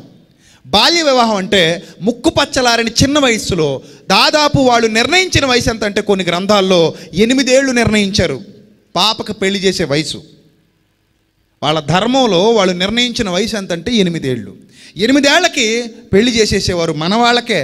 అలా ఎంతోమందికి బాల్యంలోనే వివాహాలు చేసేసేవారు. 8 ఏళ్ల వయసులో పాపకు పెళ్లి చేస్తామనుకోండి, ఇప్పుడు పరిస్థితి ఏమయ్యేదో తెలుసా? ఆ పాపకి పుష్పవతి అయ్యే వయసు వచ్చేసరికి మొగుడు చచ్చేవాడు. ఇంతకీ పెళ్లి చేసుకున్నాడేం 16 ఏళ్ల బాలకుమారుడు గాడు, పళ్ళుడిపోయిన తాతయ్య. ఈ పళ్ళుడిపోయిన తాతయ్యలు ఏం చేసేవారంటే చిన్నపిల్లలకి కన్యాశుల్కం అనేవారు. కన్యాశుల్కం, ఆ కన్యాశుల్కం ఇచ్చేసి పెళ్లి చేసేసుకునేవారు. అలా పెళ్లి చేసేసుకుని అమ్మాయిలు తీసుకుని వెళ్ళిపోతే పాపం వాళ్ళు కొంతకాలం ఉండి చచ్చిపోయేవారు. అప్పటికి వీళ్ళకి ఇంకా ఊహ కూడా తెలిసేది కాదు. పసిపిల్లల మీద అత్యాచారాలు ఇప్పుడు జరుగుతున్నాయి అంటున్నారే, పూర్వం కూడా చాలా జరిగాయి. అప్పుడు మీడియా లేక, అప్పుడు భార్యగా పసిబిడ్డను తీసుకుపోయాడు గనుక ఎవడు నోరెత్తి చావక ఎంతోమంది మన పూర్వీకులు, మన నాయనమ్మలు, మన అమ్మమ్మలు, మన తాతమ్మలు వేదన అనుభవించిన దినాలవి. ఇప్పుడు ఎవరైనా పసిబిడ్డ మీద అత్యాచారం చేశాడు అనుకోండి, చంపేయండి, నరికేయండి అంటున్నారు. ఆ రోజుల్లో అలా అనే గొంతు లేదు. ఎందుకంటే లీగల్ అది, నాట్ ఇల్లీగల్. ఇప్పుడంటే ఇల్లీగల్, అప్పుడు లీగల్. అది లీగల్గా ఒక చిన్నపిల్లని పెళ్లి చేసేసుకోవచ్చు, తీసుకెళ్ళిపోవచ్చు. ఈ ముసలినక్క తీసుకెళ్ళిపోయి కన్యాశుల్కం ఇచ్చిన కారణంగా వీడికి ఎప్పుడైనా అలాంటి నీచమైన కోరిక కలిగితే ఆ చిన్న బిడ్డ మీద పడిపోయేవాడు. అలా ఎంతోమంది బిడ్డల జీవితాలు అంధకారంలో మగ్గిపోయి ఏడుస్తూ చచ్చిపోయిన పిల్లలు ఉన్నారు. క్రూరమైన పరిస్థితులు జరిగాయి పూర్వకాలంలో ప్రియులారా. ఇదంతా మన హిస్టరీ. అలా ఈ పండిత రమాబాయికి కూడా చిన్నప్పుడే పెళ్లి చేశారు. భర్త చనిపోతే ఎలా ఉంటాయో తెలుసా? మరో ఫోటో చూపిస్తున్నాను మీకు, చూడండి. చిన్న వయసులో ఆ పసిబిడ్డకి తెల్ల బట్టలు చుట్టి గుండు కొట్టేసేవారు. చిన్న వయసులో మీరు స్క్రీన్ మీద చూస్తున్నారు. చిన్నతనంలోనే తెల్ల బట్టలు చుట్టేసి గుండు కొట్టేసేవారు. గుండు కొట్టేసి ఇక ఎప్పటికీ అత్తవారింట్లో అలాగే చాకరీలు చేసుకుంటూ బతకాలి. ఇక మళ్ళీ పునర్వివాహం అనేది ఇక వాళ్ళ జీవితంలో చేసుకోకూడదు. పనికిమాలిన రూల్స్, దయా జాలి లేని రూల్స్. రూల్ అనేది దేవుడు ప్రేమను బట్టి విధించాడు. అంటే ఒక రూల్ బ్రేక్ చేసే అధికారం కూడా దేవుడికి ఉంది. అది ప్రేమతో చేస్తాడు. రూల్స్ అనేవి కొంతవరకే. ఆ రూల్స్ని బ్రేక్ చేసిన సందర్భాలు కూడా ఉన్నాయి దేవుడు. కేవలం వీళ్ళు ఏంటంటే ఒక సిద్ధాంతపరమైన మూఢ భావనతో, అంధకార సంబంధమైన భావనతో వాళ్ళు కల్పించుకున్న చట్టాలు, వాళ్ళు రాసుకున్న చట్టాల ప్రకారంగా ఇక ఈమె జీవితం అంతా విధవగానే బ్రతకాలి. చిన్న వయసులో గుండు. చూడండి, ఆ పాపను మీకు ఎగ్జాంపుల్గా చూపిస్తున్నాను. అలా ఉండేవారు అనమాట. అది ఊహా చిత్రం. అలా ఉండేవారు. వాళ్ళ జీవితాలిక ఒకవేళ వాళ్ళకి ఏమైనా చిన్న వయసులో, అంటే ఒక 13-14 సంవత్సరాల వయసులో భర్త చనిపోయాడు అనుకోండి, అప్పటికే వాళ్ళు పిల్లలకి అనేసి ఉండేవారు. 14 ఏళ్ళకి ఒక పసిబిడ్డకి వాళ్ళు పసిబిడ్డ. 14 ఏళ్ళ అమ్మాయిని మనం ఎలా చూస్తామండి? పసిబిడ్డగానేగా చూస్తాం. మన ఇంట్లో కూడా ఉంటారండి చిన్న అమ్మాయిలు, 14 ఏళ్ళ వయసు ఉన్న పాపలు ఉంటారు. వాళ్ళు మనం ఎలా చూస్తామండి? 13 ఏళ్ళు 14 ఏళ్ళ పిల్లల్ని పసిపిల్లలే అండి వాళ్ళు మన దృష్టిలో. చిన్నపిల్లలు వాళ్ళు. వాళ్ళకి అప్పుడే ఏం తెలియదు, లోకజ్ఞానం కూడా తెలియదు. అప్పుడప్పుడు చదువుకుంటూ చిన్న చిన్నగా 8th class, 7th class, 6th class ఆ వయసులో ఉంటారు ఇంచుమించుగా. అలాంటి పిల్లలకి మళ్ళీ పిల్లలట. ఆ పిల్లలతో వాళ్ళ సంసార సాగరాన్ని చిన్నప్పటి నుంచి ఏదాలి. ఎలాంటి దయనీయమైన పరిస్థితి అండి. ఎదిరించే అధికారం లేదు, పెద్దలను ఎదిరించి నిలబడగలిగే అధికారం లేదు. జీవితం అంతా కూడా వాళ్ళు బానిస బతకాలి. వాళ్ళు ఎటు వెళ్ళలేరు, ఏం చేయలేరు. ఇక సతీ సహగమనం అనేసరికి భర్త చనిపోతే వీళ్ళను కూడా అదే చితి మీద పేర్చి చంపేసేవారు. ఎందుకు చంపేసేవారంటే నీకు పుణ్యలోకాలు ప్రాప్తిస్తాయి. ఎందుకంటే నట పాపం ఈ భర్తగాడు చచ్చాట, అక్కడ ఖాళీగా ఉంటాడట, వంట చేసేవాళ్ళు ఎవరు ఉండరట, బట్టలు ఉతికే వాళ్ళు ఉండరట, ఆడికి సపరీలు చేసేవాళ్ళు ఎవరు ఉండరట. అందుకనట ఈవిడు కూడా నట వాడితో పాటు ఆ మంటల మీద కాలిపోయాట. అక్కడికి వెళ్ళిపోయి వాడికి సపరీలు చేసుకుంటూ అక్కడ కూడా పుణ్యస్త్రీగా భర్త సేవలో కాలం గడపాలట. ఎలాంటి దౌర్భాగ్యకరమైన మూఢనమ్మకాలండి. ఎలాంటి దౌర్భాగ్యకరమైన మూఢనమ్మకాలు. మన దక్షిణ భారతదేశంలో ఇలాంటి ఎన్నో మూఢనమ్మకాలు నేటికి ఉన్నాయి కదా. ఎన్నో మూఢనమ్మకాలు నేటికే ఉన్నాయి. ఆ మూఢనమ్మకాలకి ఏమైనా కొదువు ఉందా? ఎన్నో భయంకరమైన మూఢనమ్మకాలు నేటికి ఏలుబడి చేస్తున్నటువంటి కాలం. అలాంటిది 1850 ఆ టైంలో ఎందుకు మూఢనమ్మకాలు ఉండవు? చాలా భయంకరమైన మూఢనమ్మకాలు ఉన్నాయి. సతీ సహగమనం అనే దుశ్చర్య, బాల్య వివాహాలనే దుశ్చర్య, ఆ దుశ్చర్యకు బలైపోయినటువంటి ఎంతోమంది అబలల జీవితాలు. ముక్కుపచ్చలారని వయసులో, ఈ లోకాన్ని ఏమీ చూడని వయసులో, వాళ్ళకి సరైన వయసు వచ్చే సమయానికి వాళ్ళకి ఆనందాలు సంతోషాలు ఏమీ లేవు. అలా 100-90 మంది ఆడపిల్లల జీవితాలు నాశనమే. అలా నాశనం అయిపోతున్నటువంటి పరిస్థితిలో పండిత రమాబాయి జీవితం కూడా అలాగే నాశనం అయిపోయింది. ఎన్నో బాధలు ఎదుర్కొంది, ఎన్నో ఇబ్బందులు ఎదుర్కొందామే. ఒక విధవగా కాలం గడిపింది, ఒక విధవరాలిగా కాలం గడిపింది. చిన్న వయసులో భర్తను పోగొట్టుకుని, చిన్న వయసులో చిన్న బిడ్డ ఆమెకు కూడా ఉంది బిడ్డ. ఆ బిడ్డతో ఏం చేయాలో అర్థం కాక పూనా అనే ప్రాంతానికి వలస వెళ్ళిపోయింది. కొంత వయసు వచ్చిన తర్వాత విధవరాలిగా బ్రతుకుతూ ఆ ప్రాంతంలో ఉండలేక, మంగళూరు ప్రాంతంలో అక్కడున్న ఎన్నో ఆటుపోట్లకు తట్టుకోలేక పైపెచ్చి ఈమె ఎదురొస్తే ఎవడు మళ్ళీ వెనకపోతుంటాడు. ఇప్పటికి లేదా జబ్బు? పల్లె ప్రాంతాల్లో భర్త చనిపోయిన స్త్రీ విధవగా పిలువబడుతున్న విధవరాలు ఎదురొస్తే వెంటనే వెనకపోతారు. పొద్దునే మాయదారి మొహం చూసామంటారు. మళ్ళీ ఎంత బాధో తెలుసా? ఏమ్మా ఇంట్లో పడి చావలేవా, ఎందుకు బయట తిరుగుతున్నావు, నీకేం పని వచ్చింది రోడ్డు మీద అనేవాళ్ళు కూడా లేకపోలేదు. నా చిన్నతనంలో నేనే ఎంతోమందిని, ఎంతమందిని చూశానండి. మా ఊర్లోనే, మా ప్రాంతంలోనే ఇంతమందిని చూశాను నేను. నువ్వు రావద్దు అంటమే, చూసి వెనక్కిపోవడమే. ఇప్పటికే ఆ జబ్బు కంటిన్యూ అవుతుంది. మరి ఎందుకు ఈ జబ్బు వచ్చిందంటే దానికి సమాధానాలు ఉండవు. నేను ఒకరోజు అలాగే అడిగా, మీ నాన్న చనిపోతే మీ అమ్మ కూడా అలాగే విధవరాలు అయిపోద్ది కదా, మరి మీ అమ్మని ఇంట్లో నుంచి గెంటేస్తావా? రోజు నీ కళ్ళ ముందే ఉంటుంది కదా, ఇంకా అరిష్టమేమో మరి నీకు, ఇంకా అరిష్టమేమో కదా మరి నీకు, మీ అమ్మని ఇంట్లో నుంచి గెంటేస్తావా? రేపొద్దున నువ్వు చచ్చిపోతే నీ భార్య పరిస్థితి కూడా అంతే కదా. నీ పిల్లలు నీ భార్యని ఇంట్లో నుంచి గెంటేస్తే నువ్వు తట్టుకోగలవా? మన అనేసరికి అమ్మో అనిపిస్తుంది, బయట వాళ్ళు అనేసరికి అమ్మో భర్త చనిపోయిన విధవరాలు ఎదురైందండి, ఈరోజు ఇంకంతా అశుభమేనండి అని చెప్పుకునే నీచమైన ఒక మూఢనమ్మకం. వాళ్ళు అసలే భర్త చనిపోయి బాధలో ఉంటారు, వాళ్ళని అలా బాధ పెట్టడం చాలా తప్పండి. కానీ అలాంటి బాధలు రమాబాయి ఎదుర్కొంది. అలా ఎదుర్కొని పూనాకు వెళ్ళిపోయిన తర్వాత కొంతమంది క్రైస్తవ మిషనరీలు పరిచయం అయ్యారు. అప్పటికే క్రైస్తవ మిషనరీలు ఎంతో సేవ చేస్తున్నారు, ఎంతోమందికి ఉచితంగా సేవ చేస్తున్నారు, ఉచితంగా సేవలు అందిస్తున్న కాలం అది. ఒక క్రైస్తవ మిషనరీలు పరిచయం అయ్యి ఆమెకు బైబిల్ ఇచ్చారు. బైబిల్ చదవడమే కొత్త నిబంధన చదవడం ప్రారంభించింది. పాత నిబంధనను చదివింది, ఆ ధర్మశాస్త్ర కాలాన్ని అధ్యయనం చేసింది, యోధ మత సిద్ధాంతాలను అధ్యయనం చేసింది, క్రొత్త నిబంధన విషయాలను అధ్యయనం చేసింది. అలా అధ్యయనం చేస్తున్నటువంటి కాలంలో ఆమె కంటబడినటువంటి సందర్భం ఆమెను ఆశ్చర్యచకితురాలిని చేసింది. చాలా ఆశ్చర్యపోయింది. ఏంటి, యేసుక్రీస్తు అనే వ్యక్తి ఒక వేశ్య విషయంలో ఇలా రెస్పాండ్ అయ్యాడా? ఒక వేశ్య విషయంలో ఆయన ట్రీట్మెంట్ ఎలా ఉందా? ఒక వేశ్య జీవితాన్ని కూడా ఉద్ధరించడానికి ఆయన ఈ విధమైన మాటలు మాట్లాడా? ఎవడు మాట్లాడతాడు ఇలా వేశ్య గురించి? ఉత్తమురాలనైన నన్నే కించపరిచి అవమానపరిచి దురదృష్టవంతురాలనని, చిన్నతనంలోనే భర్తను పొట్టను పెట్టుకున్నానని, ఎన్నో అనరాని మాటలని నేను ఎదురొస్తే వాళ్ళు పక్క నుంచి పోయేటువంటి పరిస్థితి, అవమానాలు ఎదుర్కొన్నదాన్ని నేను. ఇలాంటి స్థితిలో నేను ఉంటే ఒక వేశ్య విషయంలో ఇలా రెస్పాండ్ అయ్యాడంటే యేసుక్రీస్తునే మహనీయుడు ఎంత ఉత్తముడు! ఏంటి అసలు ఆయన క్యారెక్టర్ని చదవడం ప్రారంభించినప్పుడు ఆమె అంతకు ముందు చదివిన పుస్తకాలలో ఎక్కడా కనబడని క్యారెక్టర్ ఈమెకు బైబిల్లో కనబడింది. అంతకు ముందు చదివిన పుస్తకాలలో ఇలాంటి క్యారెక్టర్ ఎక్కడా లేదు.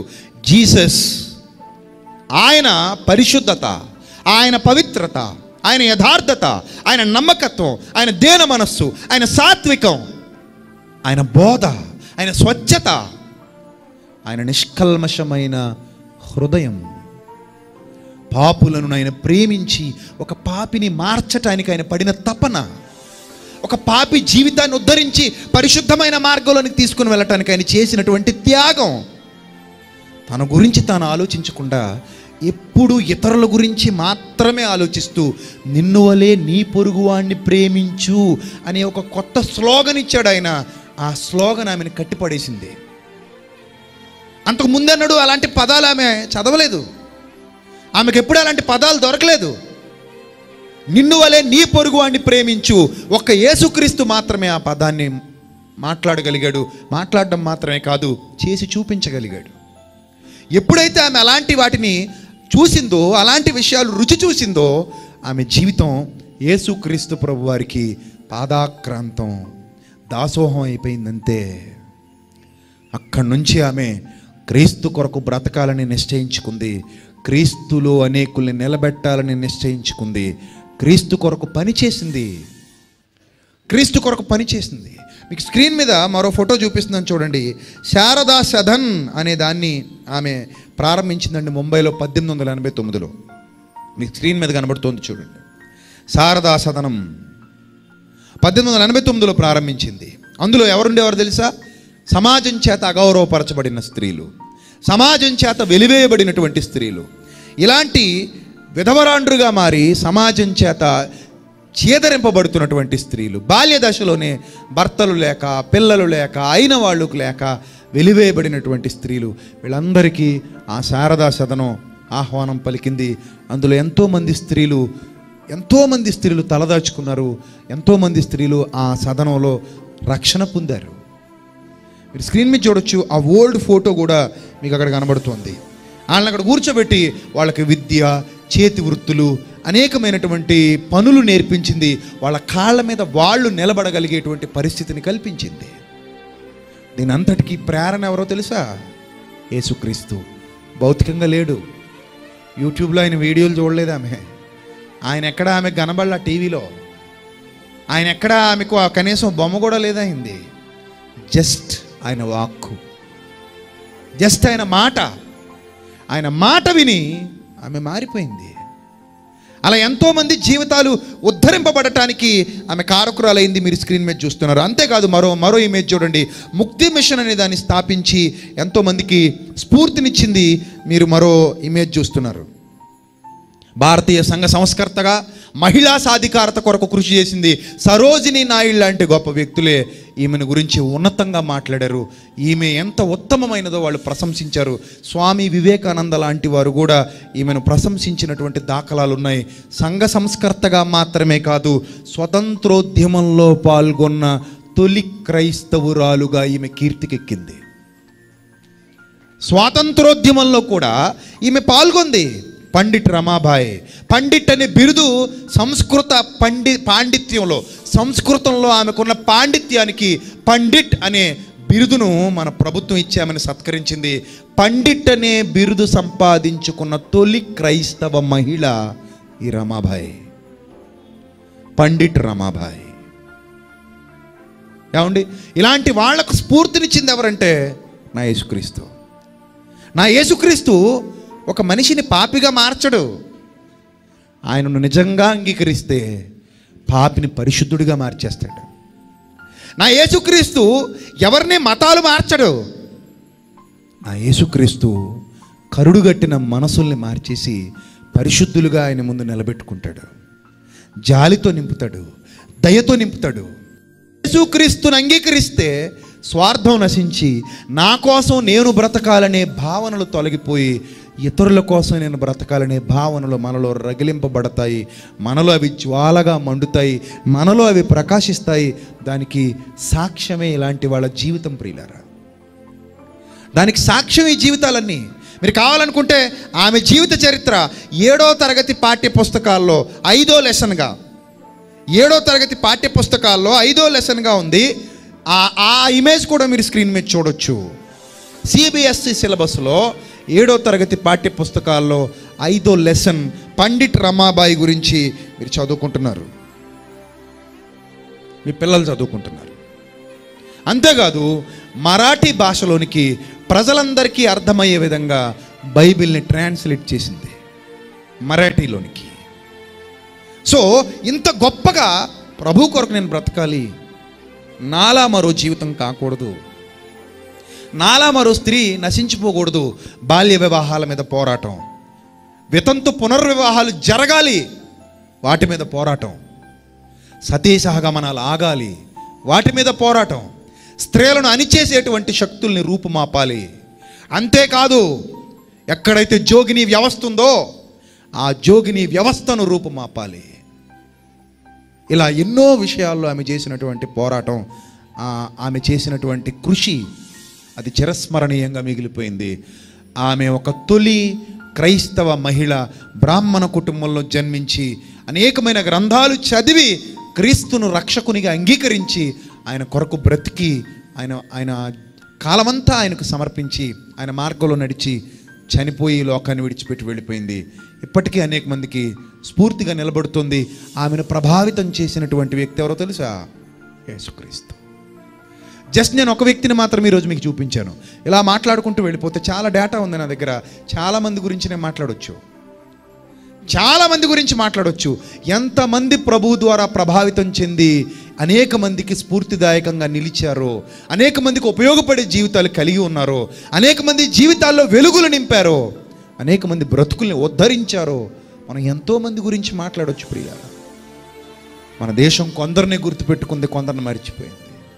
ఇలాంటి మూఢనమ్మకాల మీద పోరాటం చేసిన వాళ్ళు ఎవరయ్యా అంటే రాజా రామ్మోహన్ రాయ్ గారు అని అందరూ చెప్తారు. అసలు రాజా రామ్మోహన్ రాయ్ గారికి స్ఫూర్తినిచ్చి బ్యాక్ బోన్గా నిలబడి ఆయనకి సపోర్ట్ చేసి వీటి మీద ముందు ఉద్యమ పాదం మోపింది ఎవరో తెలుసా? విలియం కేరీ గారు. ఆయన పేరు ఎవరు ఉచ్చరించరు, కానీ ఆయన పడిన కష్టాలన్నీ కావు, చాలా కోల్పోయాడు. సర్వం కోల్పోయిన దేవుని కొరకు నిలబడ్డాడు. ఆ ప్రేరణ ఎక్కడిది? ప్రభుది.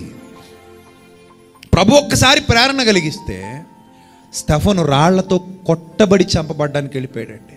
ఈ రాళ్లతో కొట్టేస్తారన్న సంగతి స్టెఫన్కి తెలీదా? తెలుసు. కానీ ఆయన ఉద్దేశం ఏంటో తెలుసా? ప్రభు కొరకు నేను చచ్చిపోవడానికి కూడా సిద్ధం. ఆ రాతి దెబ్బలు తిని చచ్చిపోతాను. నేను ఈ సత్యాన్ని ప్రకటించడంలో నా ప్రాణాన్ని తృణప్రాయంగా ఎంచుకుంటాను. ప్రభు కొరకు అవసరమైతే నా ప్రాణం ఇచ్చేస్తాను అనుకున్నాడు. ఒక స్టెఫనుకు ఆ ప్రేరణ ఇచ్చింది ప్రభువు. ఆ స్టెఫను మరణం తర్వాత సాక్షులు సౌలు అతని అనే వ్యక్తి దగ్గర వస్త్రాలు పెట్టారండి. ఆ వస్త్రాల దగ్గర ఉన్నాడు సౌలు. ఆ సౌలు లాంటి వ్యక్తి జీవితంలో గొప్ప ప్రభావవంతమైన శక్తిని నింపింది ఆ ప్రభువే. యాకోబు తలనిచ్చేసాడంటే కారణం ఆ ప్రభు నింపిన స్ఫూర్తి. పేతురు హతసాక్షి అయిపోయాడంటే కారణం ఆ ప్రభు నింపిన స్ఫూర్తి. నేటికి ఎంతోమంది ప్రభు కోసం చనిపోతున్నారంటే ఆ ప్రభు నింపిన స్ఫూర్తి. పాపాన్ని విడిచిపెట్టగలుగుతున్నారంటే ఆ ప్రభువు నింపినటువంటి స్ఫూర్తి, ఆయన ఆదర్శం. ప్రియులారా, ఇంత గొప్ప ప్రభువును మనం నమ్మామండి. మన ముందు ఇంత గొప్ప సాక్షి సమూహం ఉందండి. ఆ సాక్షి సమూహంలో మనం ఒక్కళ్ళగా ఉన్నామా లేదా అనేది రాత్రి మన ముందున్న చిట్ట చివరి ప్రశ్న అండి. ఆ సాక్షి సమూహం, ఇంత గొప్ప సాక్షి సమూహం మేఘం వలె మనల్ని ఆవరించి ఉండగా, ఆ సాక్షి సమూహంలో చోటు సంపాదించుకోవడానికి నువ్వు నేను రెడీగా ఉన్నావా లేదా అనేదే మన ముందున్న ఒకే ఒక ప్రశ్న. ఆ ప్రశ్నకు సమాధానం మీ దగ్గర ఉందో లేదో వెతుక్కోండి. ఈ 3 రోజుల సభల్లో మీలో ఆ స్ఫూర్తిని నింపాలన్నదే మా తాపత్రయం, మా తపన. క్రీస్తు కొరకు ఉన్నతంగా మీరు బ్రతకాలి. ఒక జ్వాల వలె మీరు ప్రకాశించాలి. ఒక అద్భుతం మీరే కావాలి. ఒక విప్లవం మీరే కావాలి. అనేక మంది హృదయాలలో క్రీస్తును నింపేటువంటి గొప్ప సాధనాలు మీరు కావాలి. ఈ లోకం కొరకు, లోకాశల కొరకు క్రీస్తు దగ్గరికి వచ్చేవారిగా మీరు ఉండకూడదు. ఏదో ఇస్తాడు నాకు ప్రభు అన్న ఆశతో ఆయన వైపు చూడకూడదు. ప్రభువా, నేను నీకేమి ఇవ్వగలనని ప్రార్థించాలి. ప్రభువా, నువ్వు ఇవ్వాల్సింది నా కోసం ఎప్పుడో ఇచ్చేసావు ప్రభువా. ఒక భక్తుడైతే అలాగే ప్రార్థిస్తాడు. ఏమంటాడో తెలుసా? ప్రభువా, నువ్వు నాకు ఏమి ఇవ్వద్దు ప్రభువా, నువ్వు నాకు ఇవ్వాల్సింది ఎప్పుడో ఇచ్చేసావు. అదేంటో తెలుసా? వెలకట్టలేని నీ ప్రాణం, అమూల్యమైన నీ రక్తం, నాకు నువ్వు వాగ్దానం చేసిన నిత్య జీవితం. నువ్వు ఇవ్వాల్సింది నా కోసం ఎప్పుడో ఇచ్చేసావు ప్రభువా. ఇక మిగిలింది నేను ఇవ్వాల్సిందే. నా దేహాన్ని సజీవయాగంగా నీకు సమర్పించాలి. నా ప్రాణాన్ని నీ పనిలో విడిచిపెట్టేంత విశ్వాసపు స్థాయి నేను అవలంబించాలి. నా పాదాలు, నా చేతులు నీ పనిలో అరిగిపోవాలి, కరిగిపోవాలి. నా గొంతుని సత్యసువార్తను వినిపించడంలో మోగబోయేంతగా పలకాలి. ప్రభువా, నీ కొరకు నేను ఒక అద్భుతమైన సాధనంగా మండిపోవాలి. ఒక కొవ్వొత్తిలా ఈ లోకం కొరకు ప్రకాశించాలి. ఒక జ్యోతిలా ఈ లోకమందు వెలిగి నీ కొరకు నేను మరణించాలి. నేనే నీకు ఇవ్వాల్సింది మిగిలిపోయింది తప్ప నువ్వు నాకు ఇవ్వాల్సింది ఏం లేదు ప్రభువా. ఇది ఒక అచంచలమైన క్రైస్తవ విశ్వాసానికి పునాది. కానీ ఈరోజు క్రైస్తవులు భిన్నమైన బోధలతో దారి తప్పిపోతున్నారు. ప్రభువా, నాకేమిస్తావు? నిన్ను నమ్ముకుంటాను. నాకేమిస్తావు? నీ యొద్దకు వస్తాను. నాకేమిస్తావు? నీకెంతో కొంత ఇస్తాను. నాకేమిస్తావు? నాకేమిస్తావు? నాకేమిస్తావు? ప్రతిరోజు ఇదే ప్రార్థన, ఇదే ప్రార్థన, ఇదే ఎదురుచూపు. కానీ నిజమైన భక్తులలో లేరు. ప్రభువా, నువ్వు నాకు ఇవ్వాల్సిందంతా ఇచ్చేసావు ప్రభువా. ఇక మిగిలింది ఒకే ఒకటి ప్రభువా, నీకు నేనేదైనా ఇవ్వాల్సి ఉంటే అదే ప్రభువా. అది నా కాలమా, నా దేహమా, నా ప్రాణమా, నాకున్న సమస్తమా. ఇక ఏదైనా మిగిలి ఉంది అంటే నా కళ్ళ ముందు నేను ఇవ్వాల్సిందే కానీ నువ్వు ఇవ్వడానికి ఇంకేం లేదు ప్రభువా. నువ్వు ఇవ్వాల్సింది ఇచ్చేసావు ప్రభువా. నిత్య జీవితం కంటే విలువైనది ఏది లేదు. మీ భూమి మీద ఉన్న వెండి బంగారాలు దానికి సాటి కావు. భూమి మీద ఉన్న ఆస్తులు, అంతస్తులు, ఐశ్వర్యాలు దానికి ఎందుకు ఎన్నికలు రావు దాని ముందు, ఎందుకు కొరగావు దాని ముందు. నీ కోట్లు, నీ ఆస్తులు, నీ అంతస్తులు, నీ పదవులు, నీ ఐశ్వర్యాలు, నీకున్నటువంటి చదువులు, నీకున్నటువంటి ఉద్యోగాలు వాటి ముందు ఎందుకు కనబడవు? కానీ ఇంకా ఈరోజు క్రైస్తవ్యం ఏ దుస్థితిలో ఉందో తెలుసా? పసిపిల్లల స్థాయిలో పాఠాలు నేర్చుకునే వయసులో ఉన్నారు. ఎప్పుడు మీరు పెద్దవారు అవుతారు? ఎప్పుడు బలమైన ఆహారం తింటారు? ప్రభువా నాకేమిస్తావు, నాకేమిస్తావు, నాకేమిస్తావు? ఎవరి దగ్గరికి వెళ్ళి ప్రార్థన చేయమని అడిగినా కూడా నాకేమిస్తాడో ఆయన్ని అడగండి, నాకేమిస్తాడో అడగండి. ఎప్పుడు ఇదే భావజాలం అయితే నువ్వు దేవుని కోసం ఎప్పుడు మండుతావు? ఆయన మండుచు ప్రకాశించుచున్న దీపం అన్నాడే భక్తుడి గురించి. నువ్వు దీపానివి కావా? నువ్వు వెలుగునిచ్చే జ్యోతివి కావా? మీరు లోకమందు జ్యోతుల వలె ఉండాలన్న మాట దేవుడు చెప్పలేదా? మీరు ఎప్పుడు అడుగుతూనే ఉంటారా? ఎవరా? మీ దేహాన్ని సజీవయాగంగా ప్రభువుకి ఇవ్వరా? మీ హృదయంలో ఆయనకి స్థానం ఇవ్వరా? ఆయన కొరకు బ్రతికే సాధనాలుగా మీరు మారరా? ఆయన నీతిని వ్యాపింపజేసే ఉన్నతమైన వ్యక్తిత్వంతో నింపబడలేరా? ఆయన స్ఫూర్తిని మీలో నింపే బోధలు మీరు వినట్లేదా? ఆ బోధ విన్నప్పుడు మీలో స్ఫూర్తి కలగట్లేదా? సమస్తాన్ని విడిచిపెట్టి ఆయన వెంబడించారే ఆనాటి శిష్యులు. వారి వెంట ఏ మాత్రం యోధ సంప్రదాయాలకు భయపడక ధైర్యంగా నడిచారే యోహన్న లాంటి స్త్రీలు, కూజా భార్యకు యోహన్న, మగ్దలేనే మరియా, ఇలా ఎందరో స్త్రీలు ఆయనను వెంబడించారే. ఆ తర్వాత ఫీబే లాంటి ఉత్తమురాళ్ళు సముద్రాలు దాటి మరీ సువార్తను తీసుకుని వెళ్ళిపోయారే పత్రికలు చేత్తో పట్టుకొని. లూదియ లాంటి ఉత్తమురాళ్ళు, ప్రిస్కిల లాంటి ఉత్తమురాళ్ళు, ఎందరో స్త్రీలు ఆయన కొరకు బ్రతికి చనిపోయారే. ఎంతోమంది భక్తులు, అపోస్తలుల తర్వాత సేవలోనికి వచ్చినటువంటి ప్రారంభ క్రైస్తవ విశ్వాసులు ప్రభు పరిచర్య కొరకు తమ ప్రాణాలను మంచినీళ్ల ప్రాయంగా వదిలేసుకుని ప్రభువా నీకేమి ఇవ్వగలనని చూశారే. స్టెఫను మనలాంటి వాడైతే క్రైస్తవం ఈరోజు ఇక్కడ దాకా వచ్చేదా? యాకోబు కూడా మనలాంటి వాడైతే క్రైస్తవం ఇక్కడ వరకు వచ్చేదా? అపోస్తలులు మనలాంటి వాడైతే క్రైస్తవం ఇక్కడికి వచ్చేదా? ఒక ఎపప్రా, ఒక ఎపప్రొదితు, ఒక తీతు, ఒక తిమోతి, ఒక ఎరస్తు, ఒక యోహాను పద్మాసు ద్వీపంలో పరవాసిగా చచ్చిపోయాడు. హతసాక్షులైపోయారే. వాళ్ళు మనలాగే ప్రభువా నాకేమిస్తావు, నాకేమిస్తావు? ఇల్లు ఇస్తావా, ఆస్తి ఇస్తావా, అంతస్తులు ఇస్తావా, భూములు ఇస్తావా, ఉద్యోగాలు ఇస్తావా, వ్యాపారాలు ఇస్తావా, వెండి ఇస్తావా, బంగారం ఇస్తావా, ఆరోగ్యం ఇస్తావా, విదేశాలకు పంపిస్తావా, పెళ్ళిళ్ళు చేస్తావా? ఇలాంటి కోరికలు, గొంతెమ్మ కోరికలు కోరుకుంటూ కోరుకుంటూ కోరుకుంటూ అపోస్తలులు కూడా చచ్చిపోయి ఉంటే క్రైస్తవం ఇక్కడి వరకు వచ్చేదా? మీరు అసలు క్రైస్తవంలోకి వచ్చేవారా? ఈ దేశానికి సువార్త వచ్చేదా? నీ ప్రాంతానికి సువార్త వచ్చేదా? మరో ప్రాంతానికి సువార్త వెళ్ళేదా? ఆగిపోయేది. ఈరోజు సువార్తకు అడ్డుబండలుగా మారింది ఎవరో తెలుసా? మతోన్మాదులు కాదు, మనమేనండి. ఎందుకంటే మన స్వార్థం కోసం మనం ఆలోచిస్తాం, మన కంఫర్ట్ కోసం మనం చూసుకుంటాం, మన సుఖం కోసం మనం వెంపర్లాడతాం, మన సంతోషం కోసం మనం చూస్తాం. మనకు అసలు గంట లేటే అవ్వకూడదు కదా, వాకింగ్ కూడా తగ్గించి చెప్పాలి. మనకి టైమింగ్స్ ఉంటాయి, లేకపోతే వాచ్ చూసుకుంటాం. సినిమాకి వెళ్తే వాచ్లు చూడడం, పెళ్ళిళ్ళకి వెళ్తే వాచ్లు చూడడం, ఫంక్షన్లకు వెళ్తే వాచ్లు చూడడం. సభకు వస్తే ఆ జబ్బు ఏంటో నాకు అర్థం కాదు, కానీ వాచ్లు చూస్తాం. ఈడెప్పుడు ముగిస్తాడా అని. అంత బాధతో ఇక్కడికి ఎందుకమ్మా రావడం నాకు అర్థం కాదు. అంత బాధతో ఇక్కడికి రావడం ఎందుకు? నీకు అవసరమైతే, నీకు కలిసి వచ్చేదైతే తెల్లవారులు ఉండమన్నా ఉంటావు, నాకు తెలీదా? పొద్దునకు 10,000 కలిసి వస్తుందనుకో, ఒక్కడు వెళ్తాడా ఇక్కడ నుంచి? పొద్దునకు 1,00,000 రూపాయలు వస్తుందనుకో, ఒక్కడు కదులుతాడా కుర్చీలోంచి? కదలరు. ఎందుకంటే 1,00,000 గెయిన్ అవుతాం కాబట్టి. అంటే మన కంఫర్ట్ మనకు ముఖ్యం. దేవుని కోసం మనం ఏం కోల్పోలేం, దేవుని కోసం మనం ఏం ఇవ్వలేం, దేవుని కోసం మనం ఏం చేయలేం. మనకి భయం. అదే మన కోసం అయితే దేవుడు అన్నీ ఇచ్చేయాలి. ఇది మన స్వార్థం. స్వార్థం క్రైస్తవ్యంలోకి వచ్చినప్పుడే సువార్త చచ్చిపోయింది ప్రియులారా. స్వార్థం నాలాంటి సేవకుల్లోకి వచ్చిన, స్వార్థం నీలాంటి క్రైస్తవ విశ్వాసంలోకి వచ్చిన సువార్త చచ్చిపోయింది. దేవునికి మిగిలేది కన్నీరు మాత్రమే, ఇంకేం ఉండదు. దేవుడు ఆశించేది మనం ఇవ్వకుండా, మనం ఆశించేది దేవుడు ఎప్పుడు ఇస్తాడని ఎదురు చూస్తూ బ్రతికినంత కాలం క్రైస్తవ జీవితం ఎందుకు పనికిరాదిగానే మారిపోతుంది. ప్రభువుకు ఉపయోగపడే సాధనాలుగా వారు ఉండరు. ప్రభు కార్యాభివృద్ధి ఎందు ఆసక్తి కలిగి ఉండరు. ప్రభు కోసం పనిచేసి చచ్చిపోయే హతసాక్షులుగా మారిపోయిన వారు అనుకోరు.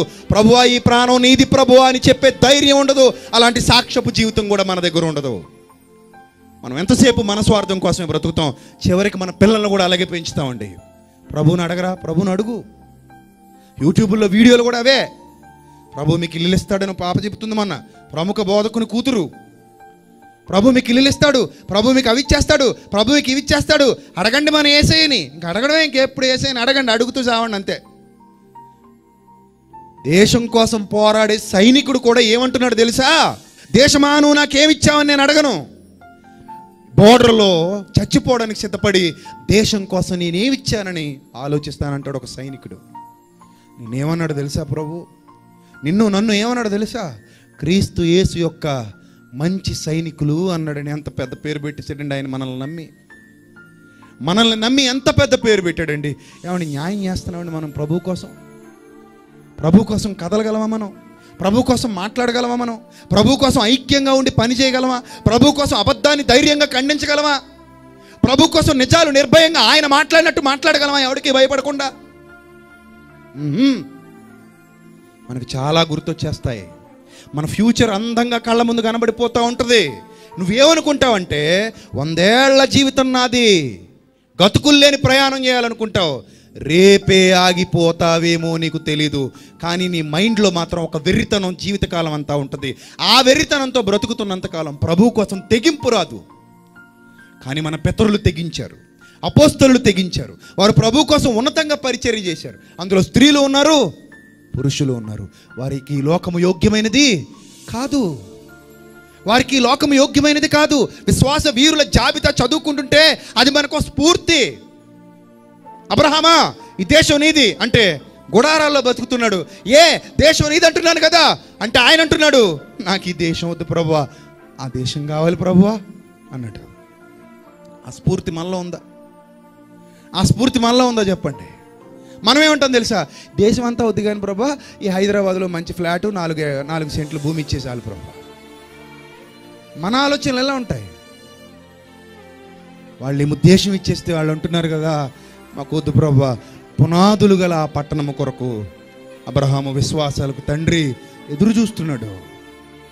అది మన దృష్టిలో ఆశీర్వాదమే కాదు. మన దృష్టిలో ఏదయ్యా ఆశీర్వాదం అంటే నిత్య జీవితం కాదు మన దృష్టిలో ఆశీర్వాదం. మరి ఏదయ్యా నీ దృష్టిలో ఆశీర్వాదం అంటే మనం కొనుక్కున్న కారు ఆశీర్వాదం, మనం కొనుక్కున్న బండి ఆశీర్వాదం, తుప్పు పట్టిపోయే ఇనుప ముక్కలు కూడా మనకు ఆశీర్వాదాలే, కూలిపోయే బిల్డింగ్లు మనకు ఆశీర్వాదాలు, కొత్తగా కొనుక్కున్న కొత్త షూలు మనకు ఆశీర్వాదాలు. ఉద్యోగం వస్తే ఆశీర్వాదం, వ్యాపారం బాగుంటే ఆశీర్వాదం, 4 రూపాయలు జేబులో గలగల్లాడుతుంటే ఆశీర్వాదం. నిజ జీవితం ఆశీర్వాదం కాదా? అది దుష్టత్వం నుంచి విడిపించబడటం ఆశీర్వాదం కాదా? ప్రభు రక్షణ మనకు దొరకటం ఆశీర్వాదం కాదా? ఆత్మీయ ఆహారం భుజించడం ఆశీర్వాదం కాదా? ప్రభు కొరకు బ్రతకటం ఆశీర్వాదం కాదా? ప్రభు పరిచర్యలో ఒక స్థానాన్ని సంపాదించుకోవడం ఆశీర్వాదం కాదా? ప్రభు పరిచర్య కొరకు చచ్చిపోవడం ఆశీర్వాదం కాదా? అలాంటి వీరమరణం పొందాలనుకోవడం ఆశీర్వాదం కాదా? ఒక స్టెఫెను ఆశీర్వదింపబడ్డాడు. నన్ను అడిగితే నేను అదే చెప్తా, ప్రభు నాకు అలాంటి ఆశీర్వాదం ఈ ప్రభు అని ఎన్నిసార్లు అడిగాను తెలుసా నా తండ్రిని. ప్రభు నువ్వు ఇస్తే నాకు అలాంటి ఆశీర్వాదం ఈ ప్రభు. నా అన్న స్టెఫెను అది ప్రభు ఆశీర్వాదం అంటే వీరమరణం పొందాడు. నా అన్నయ్యని యాకోబు అది ప్రభు ఆశీర్వాదం అంటే నాకు అలాంటి ఆశీర్వాదం కావాలి ప్రభు నీ సేవలో. నా అన్నయ్యని యోహాను అది ప్రభు ఆశీర్వాదం అంటే పద్మాసు ద్వీపంలో పరవాసిగా చచ్చిపోయాడు. నీ సేవలో మరణించడం ఆశీర్వాదం, నీ కొరకు శరీరాన్ని నలగొట్టుకోవడం ఆశీర్వాదం, నీ కొరకు శరీరాన్ని సజీవయాగంగా సమర్పించడం ఆశీర్వాదం, నా ప్రభువుకు నేనేమివ్వాలని ఎదురు చూడడం ఆశీర్వాదం. ఉందా నీ బ్రతుకులు అలాంటి ఆశీర్వాదం? నీ ముందున్న మన భక్తుల జీవితాల్లో, మనకు స్ఫూర్తిని నింపిన భక్తుల జీవితాల్లో అలాంటి ఆశీర్వాదం ఉంది. మన జీవితాల్లో లేకుండానే చచ్చిపోతామేమో అన్న భయం ఉంది ప్రియులారా. మనం ఆస్తులు అంతస్తులు ఇవి ఉద్యోగాలు వ్యాపారాలు ఇవే ఆశీర్వాదాలు అనుకుంటే, మనం అదే భావజాలంతో బతికి చచ్చిపోతే ఇక క్రైస్తవ్యం మన దగ్గర ఆగిపోతుంది. ఏమండి మీది సువార్తను వ్యాపింపజేసే పాదాలు కావాలి కానీ సువార్తను మీ పాదాలతోనే తొక్కేసే పాదాలు దయచేసి కాకూడదండి. మీకు దండం పెడుతున్నాను. అలాంటి జీవితాలు మీ దగ్గర ఉంటే దయచేసి వాటిని వదిలేయండి ప్లీజ్. మీకు చేతనైతే క్రైస్తవ్యాన్ని వెలిగించండి, నిద్రపోతున్న వారిని మేల్కొల్పండి, పడిపోతున్న వారిని తిరిగి కట్టండి, నిలబెట్టండి, ఐకమత్యంగా ఉండండి, సేవకులకి సపోర్ట్ చేసి సత్యం ప్రకటించే వారితో వెన్నంటి ఉండి వారిని మునుముందుకు నడిపించండి. మీరు కూడా మీ వంతు పాత్ర పోషించండి. ప్రభు కొరకు మీ జీవితాలు సజీవయాగంగా సమర్పించండి. అలాంటి వారి కొరకు ఆయన ఆకాశం నుండి పరిశీలనతో ఎదురు చూస్తున్నాడు. తెలుసా అందులో నువ్వు ఉండాలన్నదే నీ సహోదరుడుగా నా ఆశ. 3 రోజుల పాటు ఇక్కడ ఈ విషయాలన్నీ మాట్లాడానంటే కారణం ఏంటో తెలుసా? నేను ఈ హైదరాబాదు పట్టణం విడిచిపెట్టి వెళ్ళిపోయిన తర్వాత కూడా నేను దేవుని ప్రేమను బట్టి, దేవుని